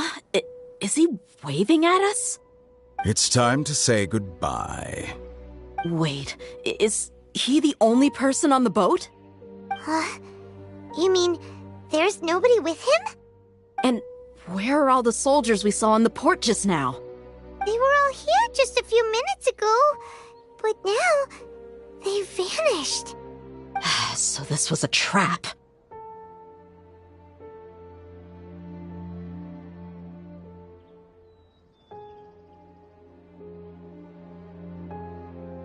Wait, don't tell me that. Luckily, there is still some time left for me to take care of everything before I leave. Oh no. They might be after Hypatia. Let's get back to Party's DI. Huh? What do you mean? I'm afraid that she's seen something that she wasn't supposed to see. If I were the Fatui, I would also try to take her away. And if I couldn't... Oh no! Are you saying they're going to kill her? Let's go!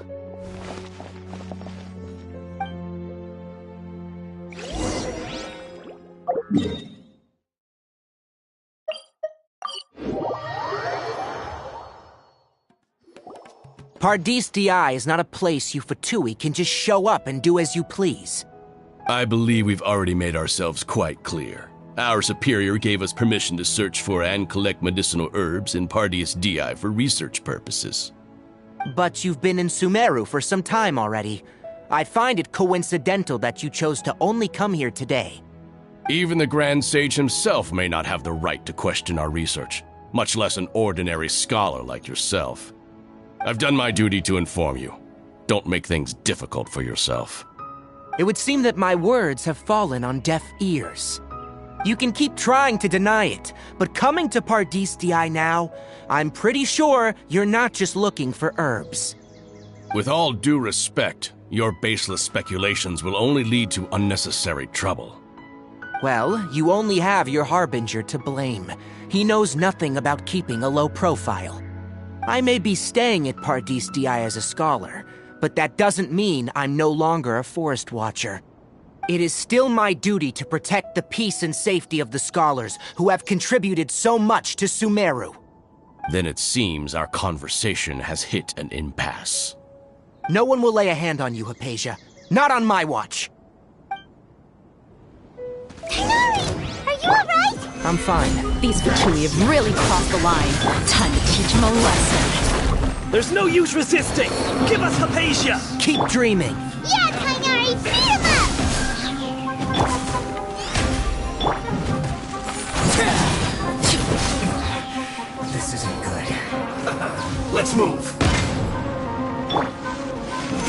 Stabilize! Get careless. Ida! You need to hurry up! Transfix! This one's well done!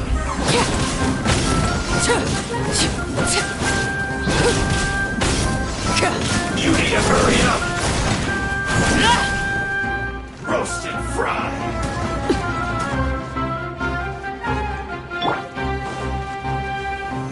The doctor's orders are absolute! Yeah? You've been someone's lapdog for so long that you don't know anything else now!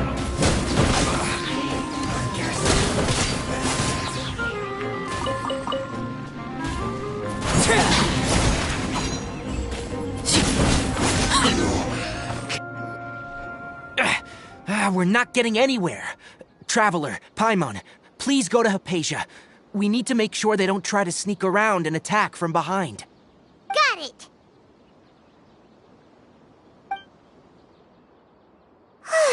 Hypatia's still here.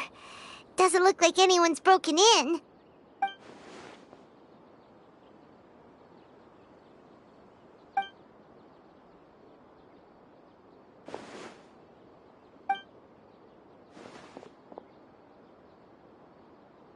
Well, how is she?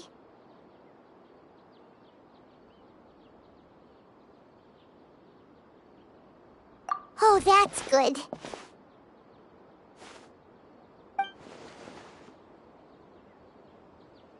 So, you think this is over?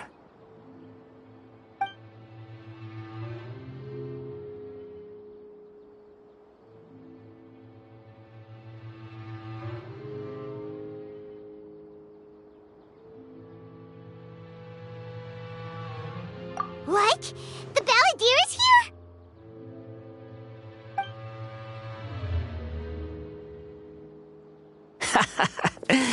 I've missed that look of abject horror. You've given me that look every time we meet. But, where is he?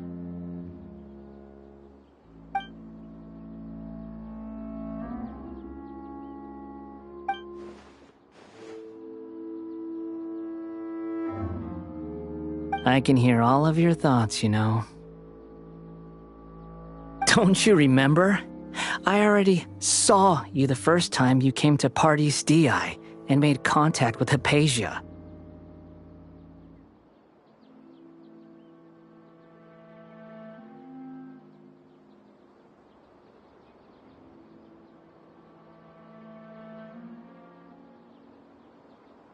I didn't need to do anything.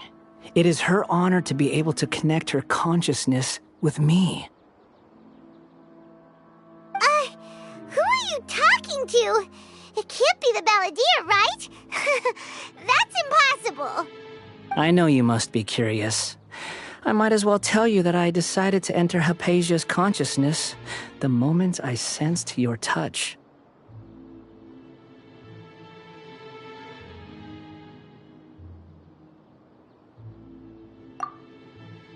I wanted to observe you on a fool's errand. Hey, Traveler! What are you doing? My deification is nearly complete. All that's left now are just some final details. Do you understand? Even if you manage to rescue Lesser Lord Kusanali, it will be impossible for you to defeat a bona fide god like me. Is it wise to force that childlike god into a divine battle against me?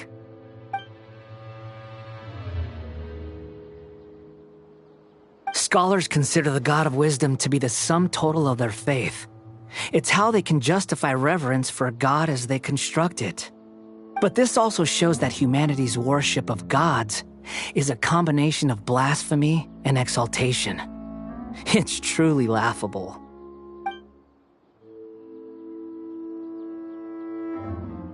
Yes.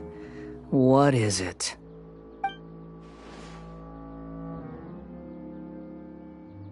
Yeah, I'm in a good mood, which is why I'm talking to you like this.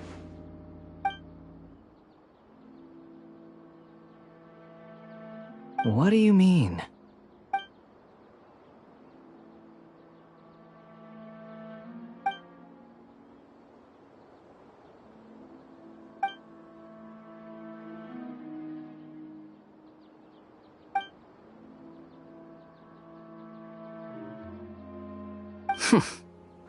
Those words almost make you sound like a friend who actually cares. But you're wrong. I'm different from all of you. I was born to become a god. My entire life up until this point has just been a meaningless routine. Just think about a sheet of paper. By itself, it holds no meaning. The content recorded on it is what gives it value. All I had recorded down before were some painful memories and boring human feelings. Such senseless drivel should have been erased a long time ago. Indeed, to me, the sight of you fools in your futile struggles is far more amusing. Tell me, just what has this world done for you to protect it with such zest and conviction?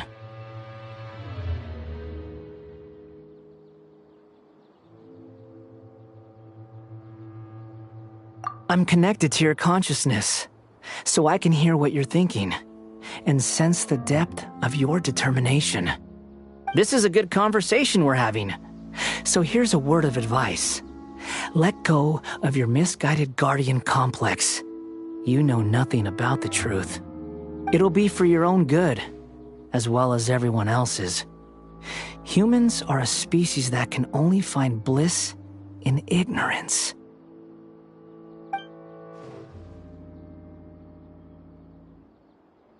Ah, you've seen my affection for her. If you were in my position, I think you'd feel the same way. She peered into my consciousness and saw my past. Someone like that is qualified to become my first follower. All gods need followers. So Hypatia has been chosen. Her appearance heralds my imminent arrival at the throne of divinity, while her worship shall become my glory.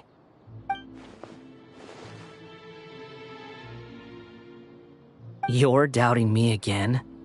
No matter. Soon, you'll know what kind of authority you're challenging.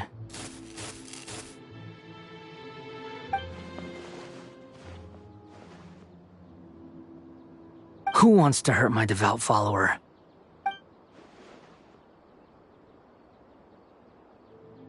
The doctor wants to hurt my first follower?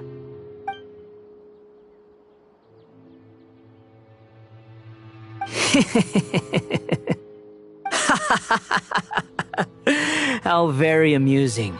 Has anyone ever told you that you're not good at sowing discord? The doctor has never known his place. Even now, the puny human thinks himself capable of interfering in the business of the new god. You're still too naive if you think a few words will be enough to convince me to destroy the doctor. But I'm willing to give you a gift, just like my expression of affection towards Hypatia. It is an honor for you to be able to stand here and speak with me. As my listener, you will be rewarded.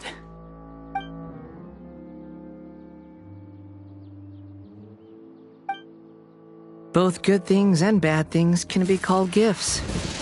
After all, gods have never needed to be reasonable. Ah! Paimon hears thunder! That person Paimon couldn't see was the Balladeer? Oh, he sure tapped... where is the storm headed? That means anyone outside is in danger! Let's go! Tainari and Dia still must be fighting!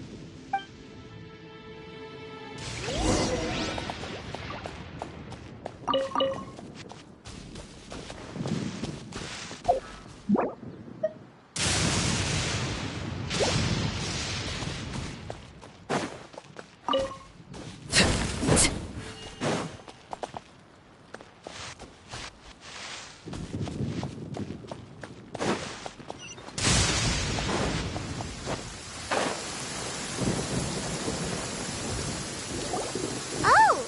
Have the Fatui retreated? Hey! What happened to you? He's hurt. I'm fine. Ow! Don't move. I've seen eremites get struck by lightning before. You need to rest. Struck by lightning? We were fighting, and just as things started looking grim, the weather suddenly became extremely strange. Lightning started attacking everyone, almost as if it were alive. Luckily, there were only two of us, and both of us were nimble enough to dodge most of the strikes. There were a lot of Fatui, though, and they were being torn to shreds by the bolts of lightning. With that, all the Fatui soldiers were forced to retreat.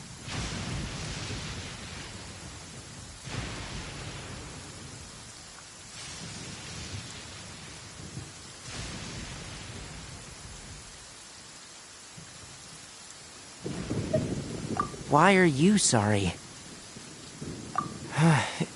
It's all right. I'm sure you also never expected this to happen. Don't blame yourself. My wound aside, you look like you've seen something unpleasant. Is Hypatia all right?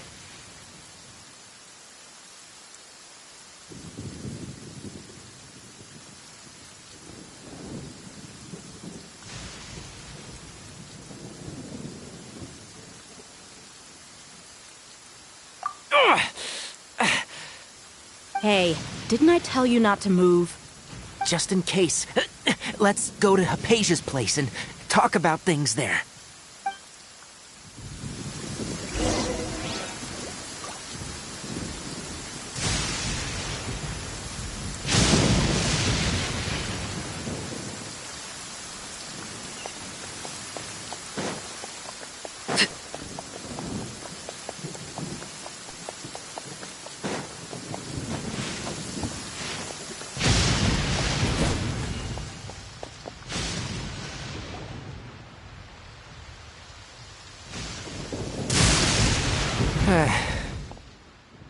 Thank goodness she's fine. Hey, how about taking care of yourself first?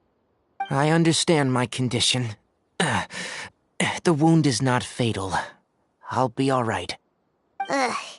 The more you understand medicine, the worse of a patient you become. I know. They always think they can push through the pain. Oh, he sat down. Let me rest for a bit. Sorry, traveler. Now you may start.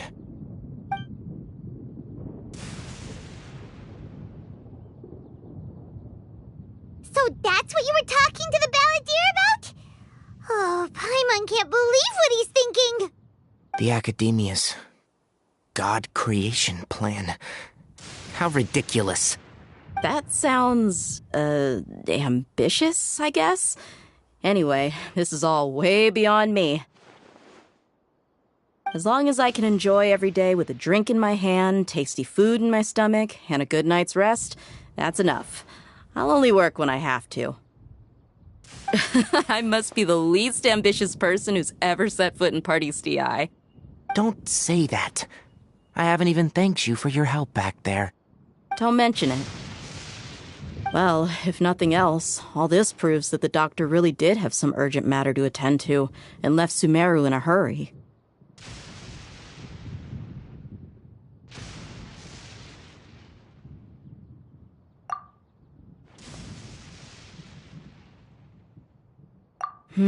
Maybe the Fatui want to cover up some secret of the balladeer.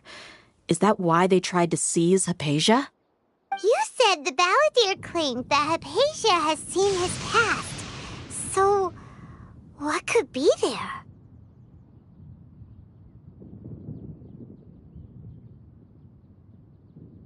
Have you noticed? The balladeer is not happy with the doctor's actions. He thinks the doctor has no right to consider himself as his equal. So, if the doctor was to show up again, would the balladeer zap him with lightning? Based on what the traveler has said, I think he would. Having the doctor gone benefits him as well as us. In other words, we've successfully completed this stage of the plan. The doctor is out of the picture now. Yay! That's a big accomplishment! I'm also happy for you. Thank you for the help, Tainari. Make sure you rest up for now.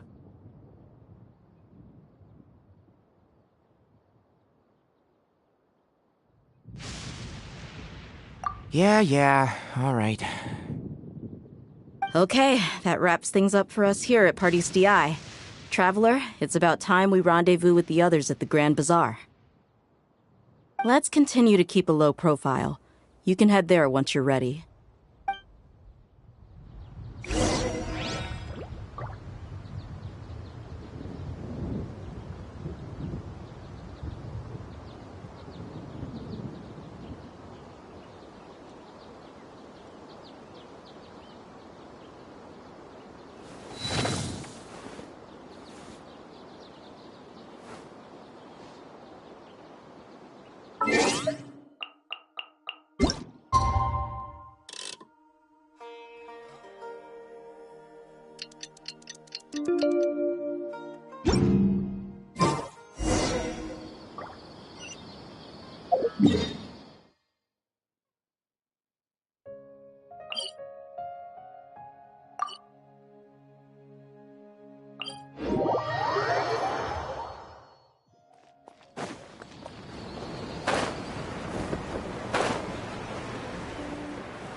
All right, everyone is here. How did everything go? Any luck with your missions? Let's report back one by one. I'll start first.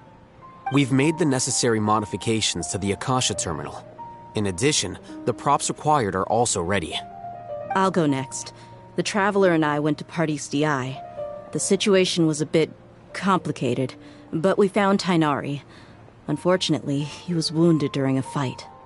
Who is behind it? Well, that's the tough part. What should I say, Traveler? The Fatui or the Balladeer?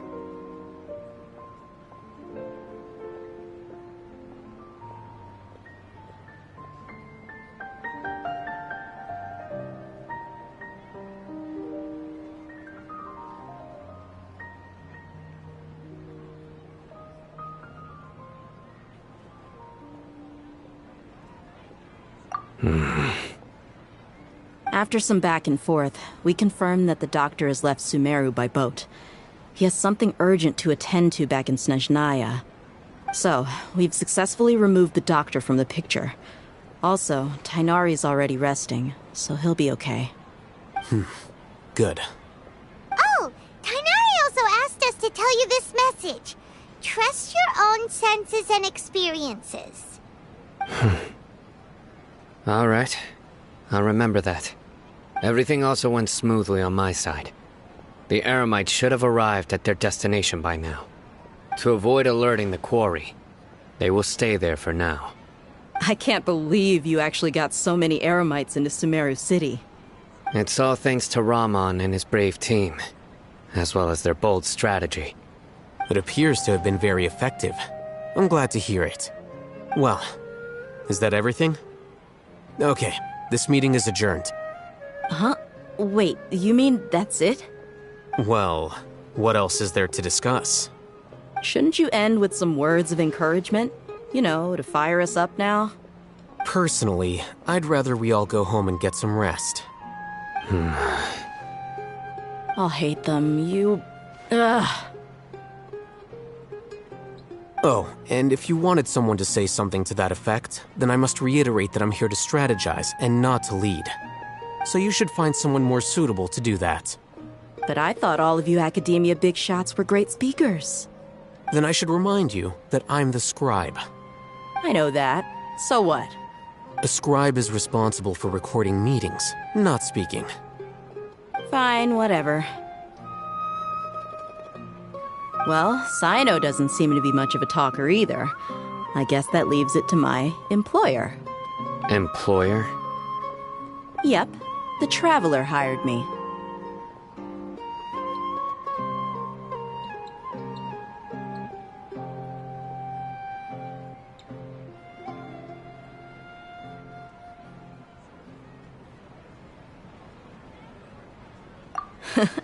That's right. So come on, boss. What do you have to say for the team? Yeah, say something to boost morale.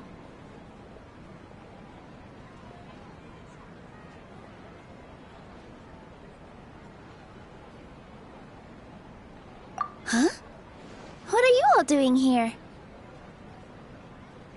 Oh, it's Nilu! Hey, everyone. I'm not disturbing you, am I? Not at all. I was actually just about to go find you. Judging from the group and all your serious faces, you were discussing something important, weren't you? But you also look like you're up to no good. Seems pretty interesting. Welcome, Nilu. Would you like to join us? Huh? Join you? You mean, you also want to discuss something important with me? Yes. Something very important. Nilu, are there any breaks in your performance schedule in the upcoming days? Huh? Wait, you're seriously inviting me?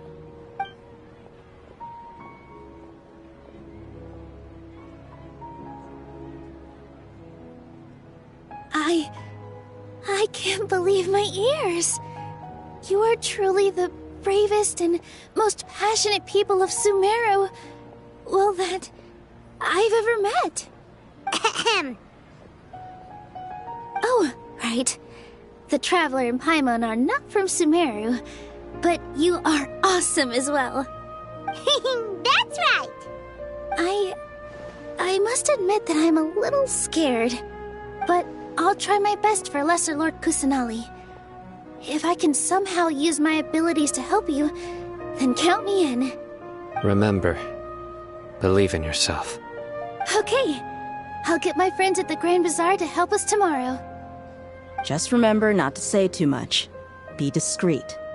Yep, you got it. All the preparations are done. Now, can we finally conclude this meeting?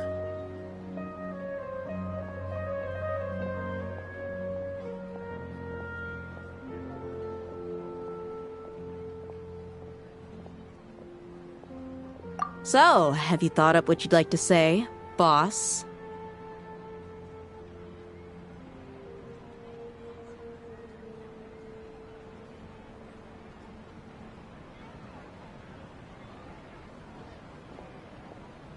Yep, it's a grand plan and we're all super awesome!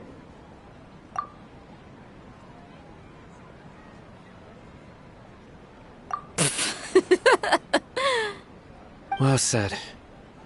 A good night's rest before an operation can be the difference between success and failure. Thankfully, I've had my place to myself recently. It's been nice and quiet. Huh? Oh, nothing. Alright, let's all go home and get a good night's sleep so we can be up early tomorrow! Okay, so I guess that means it's time to say goodnight now. Yep! Good night, everyone!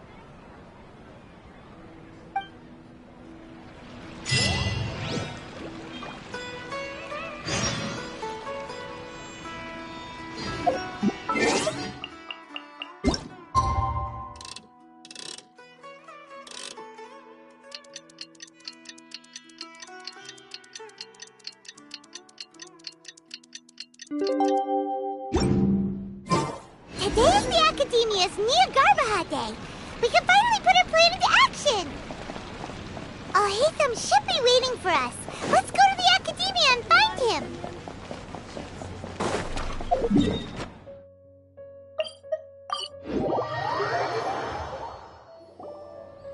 Hello, you two.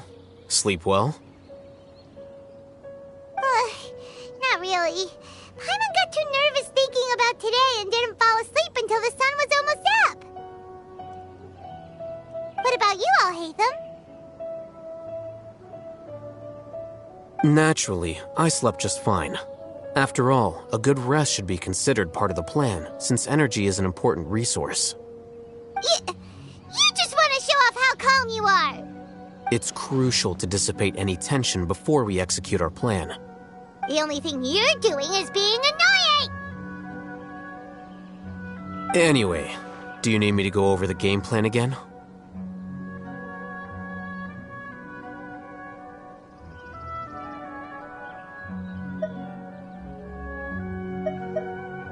Our target is Grand Sage Azar's office. Everyone in the Academia knows that's where the Grand Sage's console is. Only they can operate it. Many restricted commands and operations are executed via that console. I'm sure that console has a way to free Lesser Lord Kusanali. You know, Paimon's been thinking, what kind of technology could let the sages imprison even a god? That isn't something they could have accomplished with their scholarly talents alone. In the sanctuary of Suristhana, there's a device of Greater Lord Rukkhadevata's that she once used to isolate herself while meditating. 500 years ago, the Grand Sage at the time modified the device so that it can no longer be controlled from the inside. They were effectively trapping one god with the power of another. So, how are we gonna get to the Grand Sage's office? Don't forget, today is Nyagarbha Day, arguably the most important day to the Academia. The sages and core Academia personnel are busy loading the latest batch of research developments and legal decrees into knowledge capsules so that they can be entered into the Akasha. All the Darshan's researchers have their noses to the grindstone, and the Academia's grounds are flowing with all sorts of people. It's the perfect time for an infiltration. When the Grand Sage leaves his office to supervise the entering process, that's our cue to access the console and free the Dendro Archon.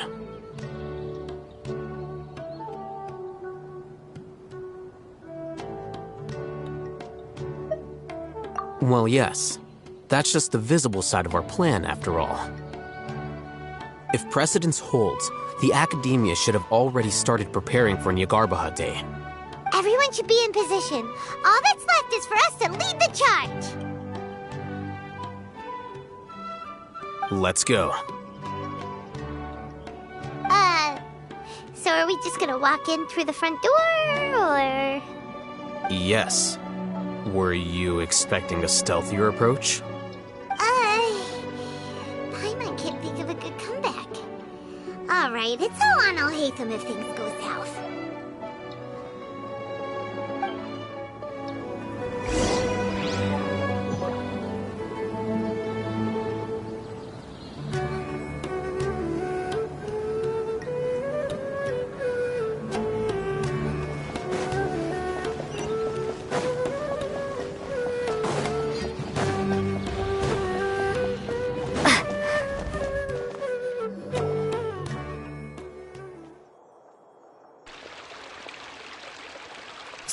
Scribe?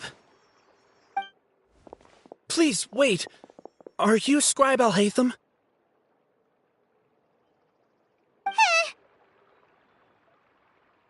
That's me. Is something the matter? I'm in a hurry. No. I was just surprised to see you here. I had heard that the sages were looking for you not long ago, but I didn't know what for. And, also, please don't bring outside guests into the Academia.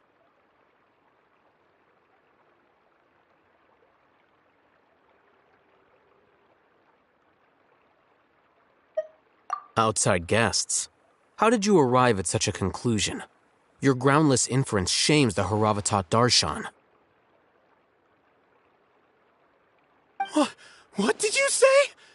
I'm the top student in Haravatat, and I earned 3rd place at the last Inter-Darshan debate. Don't look down on me! That wasn't my intention.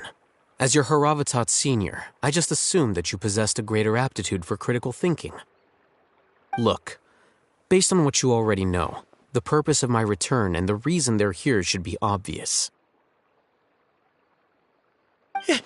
Is that so? Wait a moment. Let me think. Don't tell me the answer. The sages search for you. A blonde-haired traveler. Outside guests. So, from the start, the sages weren't looking for you, but this traveler? And you were gone from the Academia for so long because... Hey, shh. Yes, you've proven yourself as the top student in Haravatat. I surmise you've arrived at the correct conclusion. As I expected. Please, forgive me. I wasn't thinking clearly just now. Thank you for getting me back on track. It's nothing. We'll be on our way then. All right. Thank you for your contributions to the Academia, Scribe.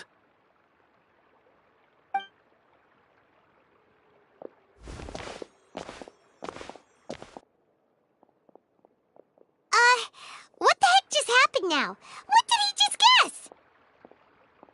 I'm afraid I don't know either. You have no idea? Mm-hmm. He convinced himself of whatever truth he came up with. That is the so-called pride of a scholar. If someone questions their academic facility, they will instantly feign understanding to keep up appearances. Nowadays, the academia is rampant with this type of scholar. Their obvious farces of intellect only serve to highlight themselves as fools. Wow, so there are special ways to deal with smart people. We don't even need to make up our own excuses. We shouldn't waste any more time. It would be problematic if we missed our window of opportunity. Let's go.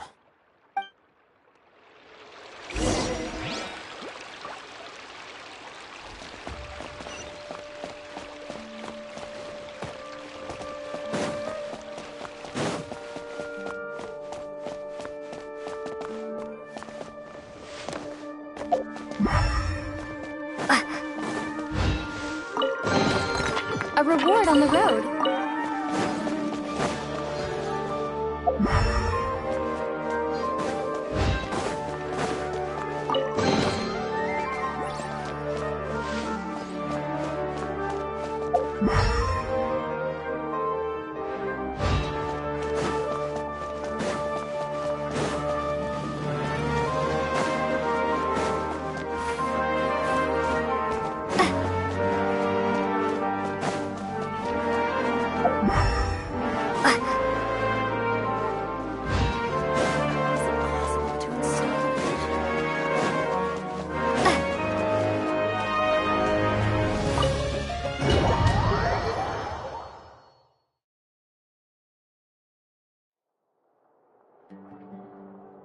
Is this the Academia's library?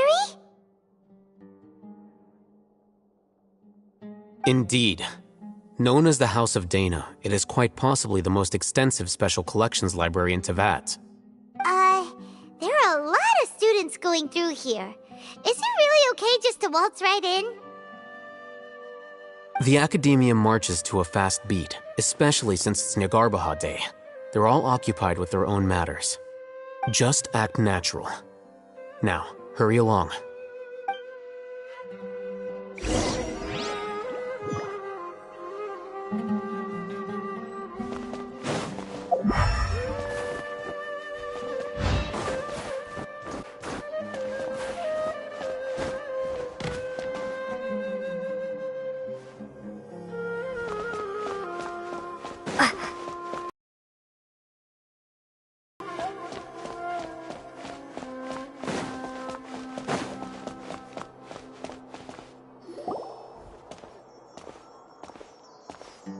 What's this platform for?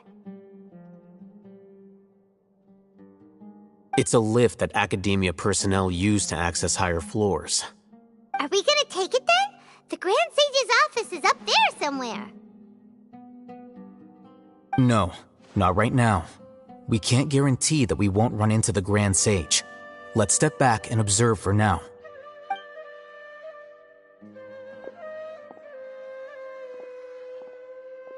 You think the Grand Sage will exit from there?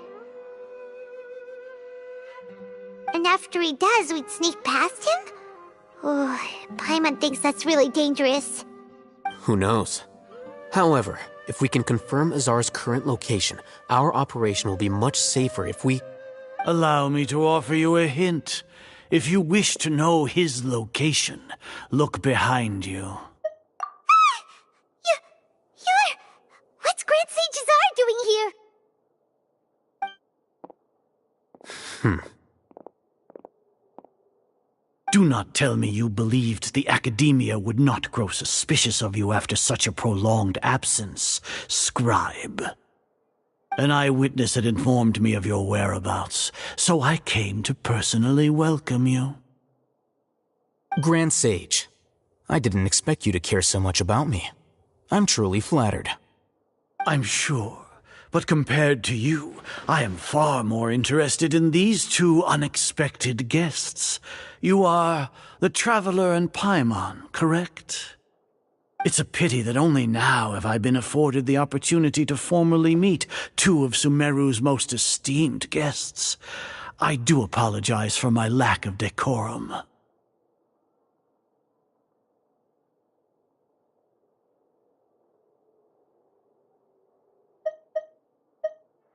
Excellent. You immediately initiated discussion instead of attempting to prepare some perfunctory excuse. You clearly understand the situation at hand, and have no intention of making a reckless stand. The foot traffic here renders this place unsuitable for discussion. Please, follow me to my office.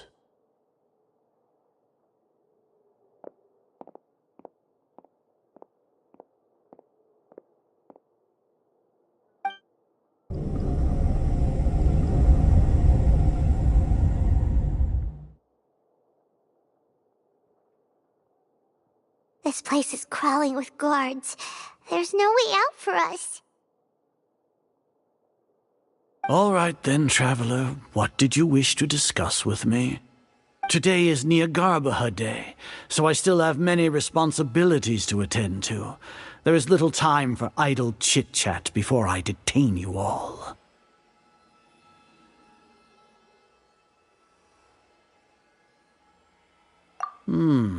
You seem to know quite a bit about our endeavors. If that is so, then you should be praising our great work, rather than using your trivial misgivings in a futile attempt to sway me. Trivial? Then tell me, what do the Fatui want from me?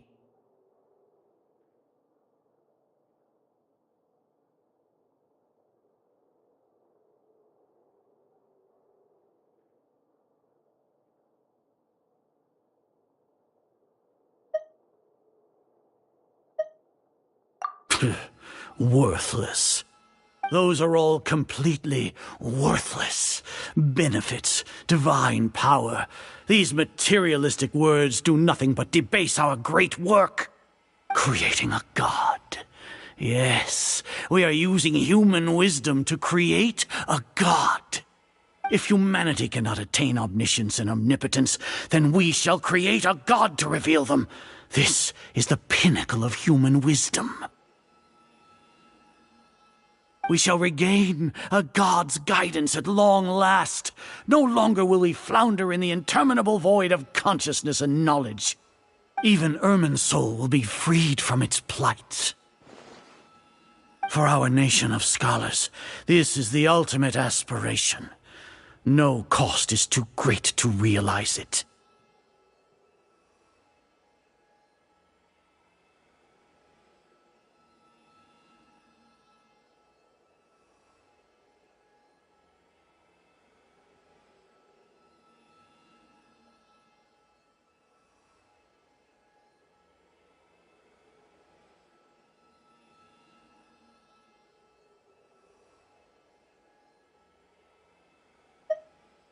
You will never understand the rapture of having a god be born within your very hands.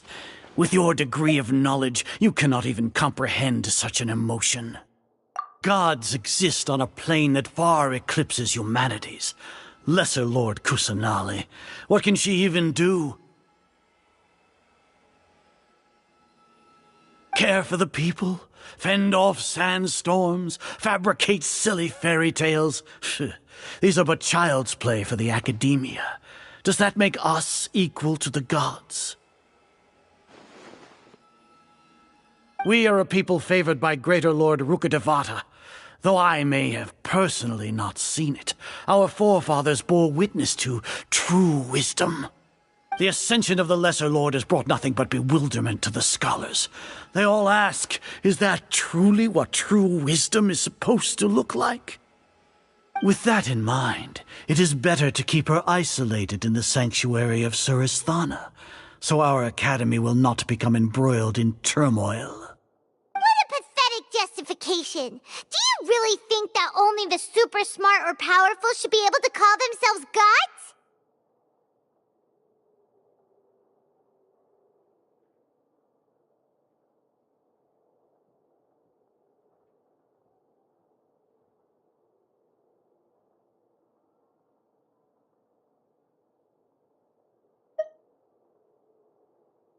As per your judgment, Grand Sage, they are indeed dangerous individuals. Not only are they acting against the Academia, but their ideologies have the potential to lead scholars astray. Looks like there really was merit in my assignment. Oh, Hatham? Are you talking about us? Anyway, I've brought them to the Academia as ordered, but it took some time and trouble. Oh, that reminds me. Here's the investigation report you had requested.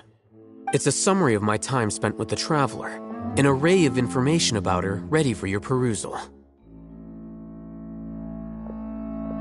Oh, Hatham! So you're still on the Academia's side! We finally started to trust you!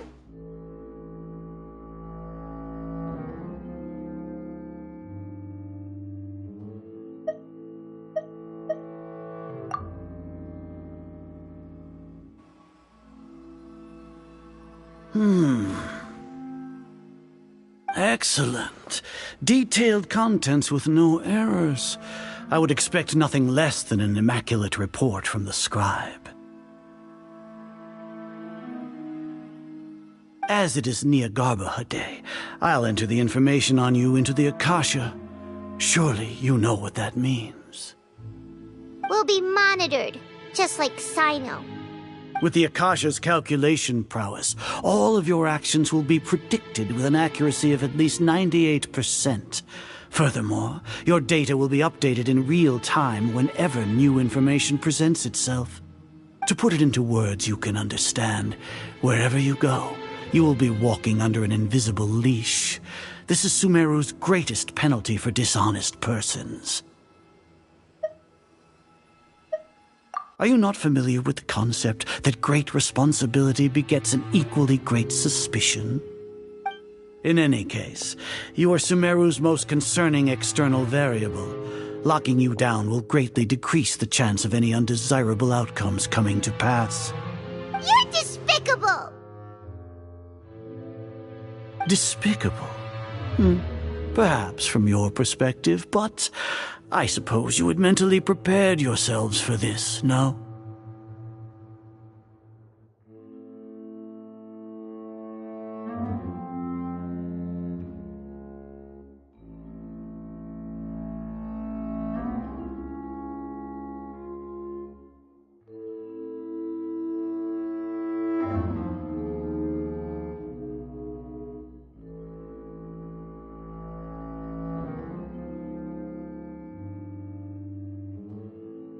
Your ploy was to sacrifice the Traveler here, was it not?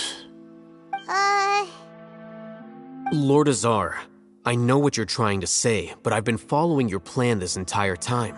Why are you doubting me at this juncture? Must I delineate your entire plan? Very well, I will spell things out. First off, I received an eyewitness report that you were spotted with the Traveler to Caravan Ribat. However, you immediately departed for the desert and escaped surveillance range. Judging by the time, you all likely encountered the truant General Mahamatra in the desert. Am I correct? Maybe Paimon shouldn't have mentioned Sino just now. The Academia had not received correspondence from its scribe for a prolonged time. You were also in the company of the Traveler, a close associate of Lesser Lord Kusanali and General Mahamatra Sino, who had defected from the Academia. With their instigation, what was the probability that you would betray the Academia? Rationally speaking, 50%? 70%? What do you think? Regardless, that's only a guess. The facts are that I've brought the Traveler right before you, and I gave you my report. Indeed, your boldness deserves praise. To think that despite status as an outlander, the Traveler is still willing to sacrifice for the sake of your plan. If I'm correct, you have a contingency plan to save Lesser Lord Kusanali and ruin our great work. Sneak into the Academia on Nia Garbaha Day, using Alhaitham's status as the scribe, for there is a good chance that an opportunity to save the Lesser Lord will arise.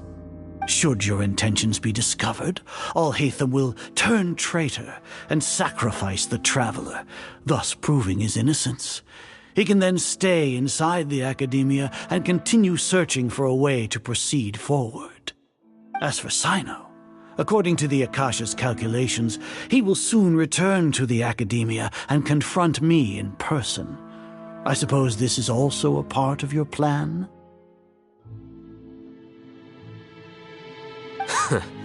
You'll see me as a traitor regardless of what I say, no? Even if you impugn me, it would have little effect on you all. You misunderstand. Losing our scribe would irreparably damage the Academia's regular operations and the development of Sumeru's future academic systems. However, under the current circumstances, even that is trivial compared to what we stand to gain from our great work. You said that I betrayed the Academia, but you, Azar, you've betrayed all of Sumeru, betrayed its Archon. So flight has turned to fight at long last. Guards!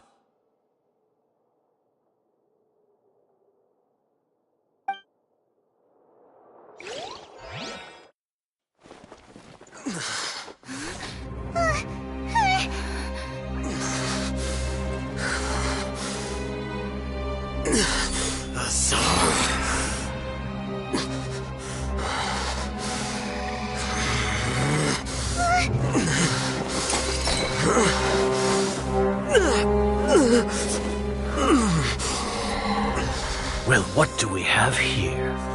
So you stole that divine knowledge capsule. Traitor! You traitor! Even the most rational scholar will yearn for the power of a god in a moment of desperation. Aren't you doing the exact same thing as me, Alhaitham? Unfortunately for you, no god will lend you their power. Azar!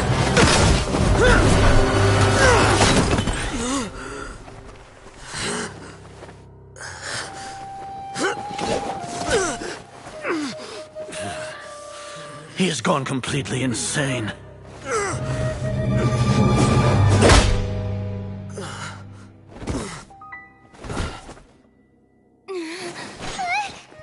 Take him to the Matra and exile him to Aru village. Then find someone to take these two to the confinement room. I'll deal with them later. Grand Sage, we've finished all required preparations for Nyagarbha Day. We may begin to enter the capsules now. Excellent. You may begin.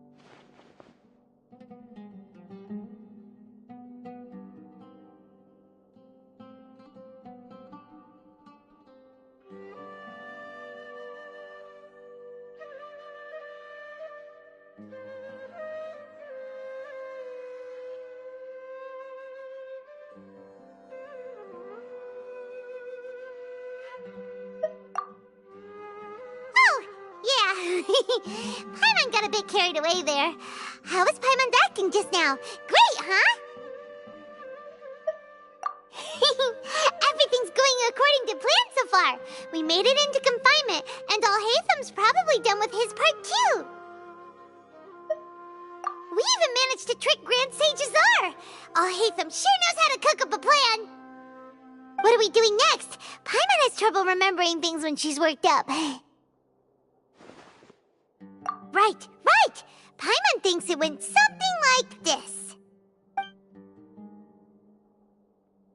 Apart from that, we still have yet another goal in the first stage of our operation, which is to send the Traveler to the confinement room. What? Why do we want to get her She's always been the person the sages are most afraid of, as well as the greatest obstacle to the successful implementation of their plan. They are very aware of the risk she poses to them. Once the traveler is imprisoned, the sages will likely think that everything is under control.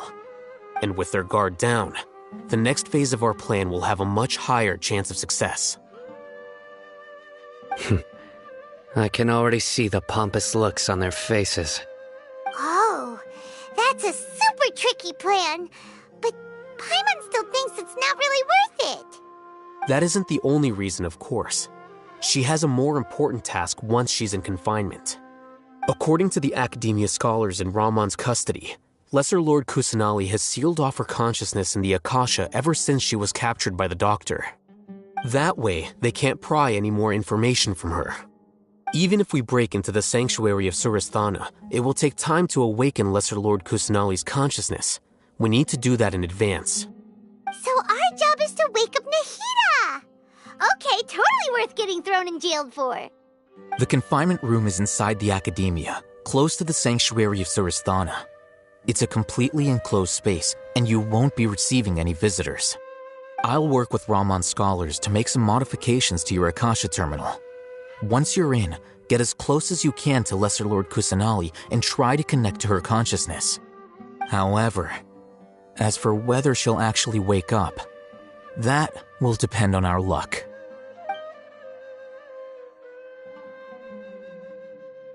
Oh, no wonder you've been wearing your Akasha terminal today.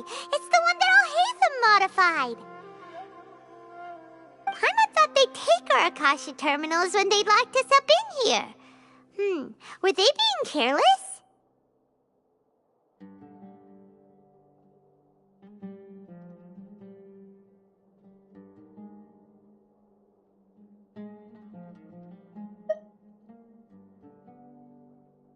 Alright, so what now? Sounds easy enough. We can finally talk with Nahida after all this time. Let's do it.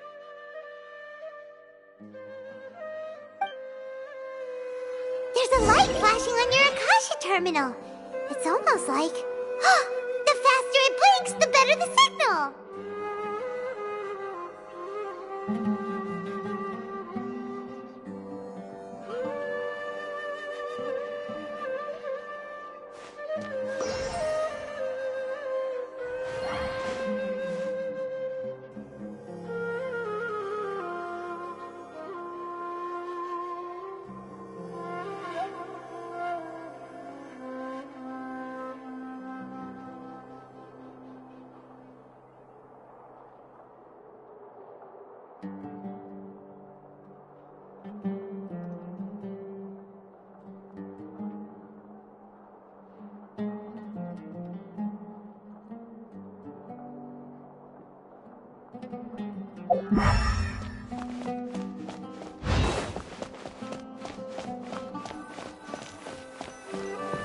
Whoa, it's Mora! Ooh, Mora! No, Paimon, we're not here to hunt for treasure.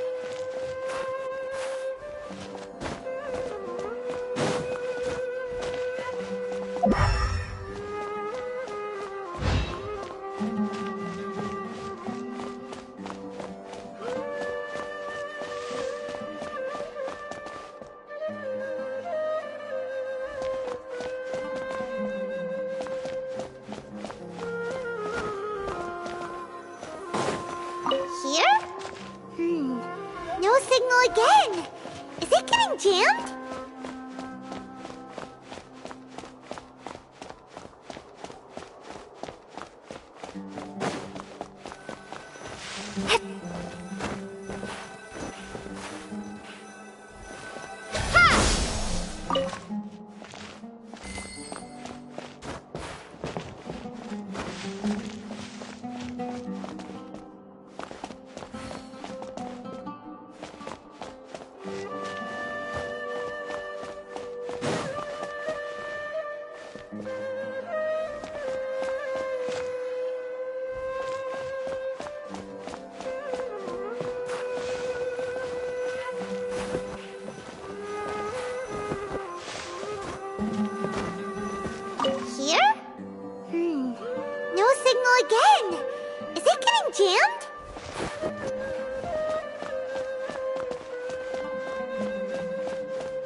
Eh?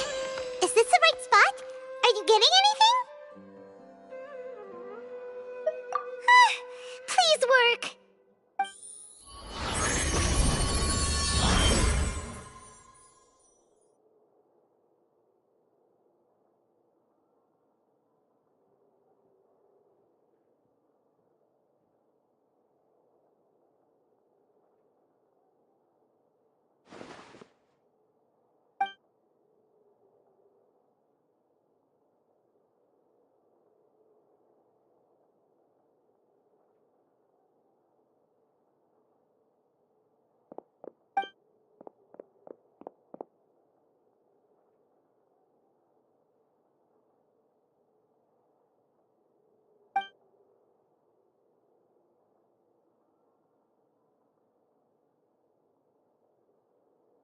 Nahida!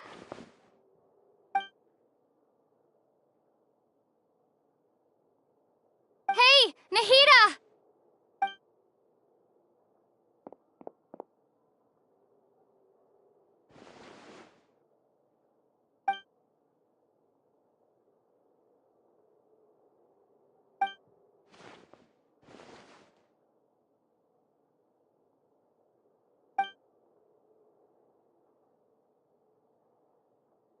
When did it first start?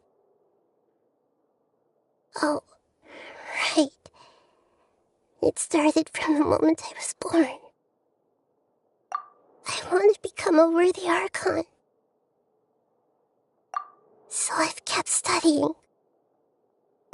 Kept listening to my people and their hearts. Kept looking for a way to save Irminsul. So I can catch up. Catch up to Greater Lord Rukkhadevata. But I'm stuck in the sanctuary of Suristhana. The sages are creating a god to replace me. And I'm forced to lock my consciousness in this boundless darkness. Nahida!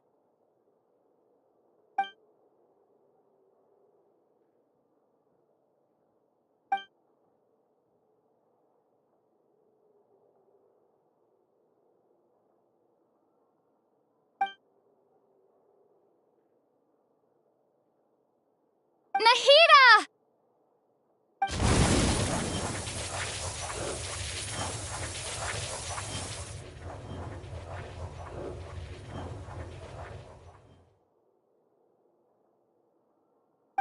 It's so quiet here. Now that I think of it, I don't think I've ever actually listened to my own inner voice. Do Archons have them?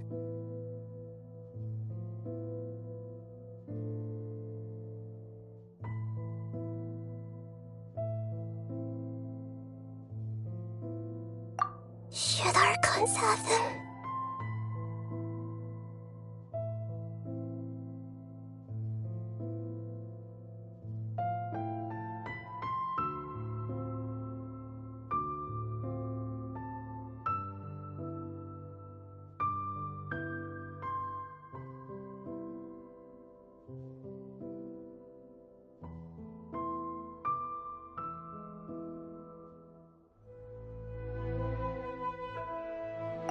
Have I been doing the right thing?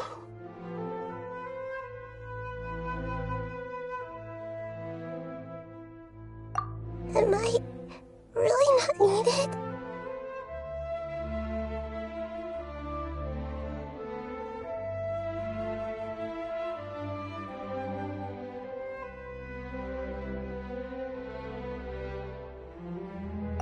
How do I really feel about all of this?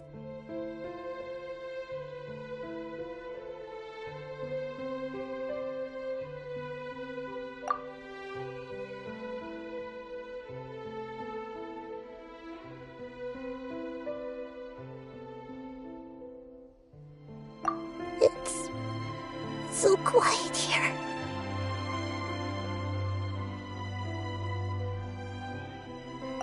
Since you're the god of wisdom, You've known the answers to all these questions since the very beginning, haven't you?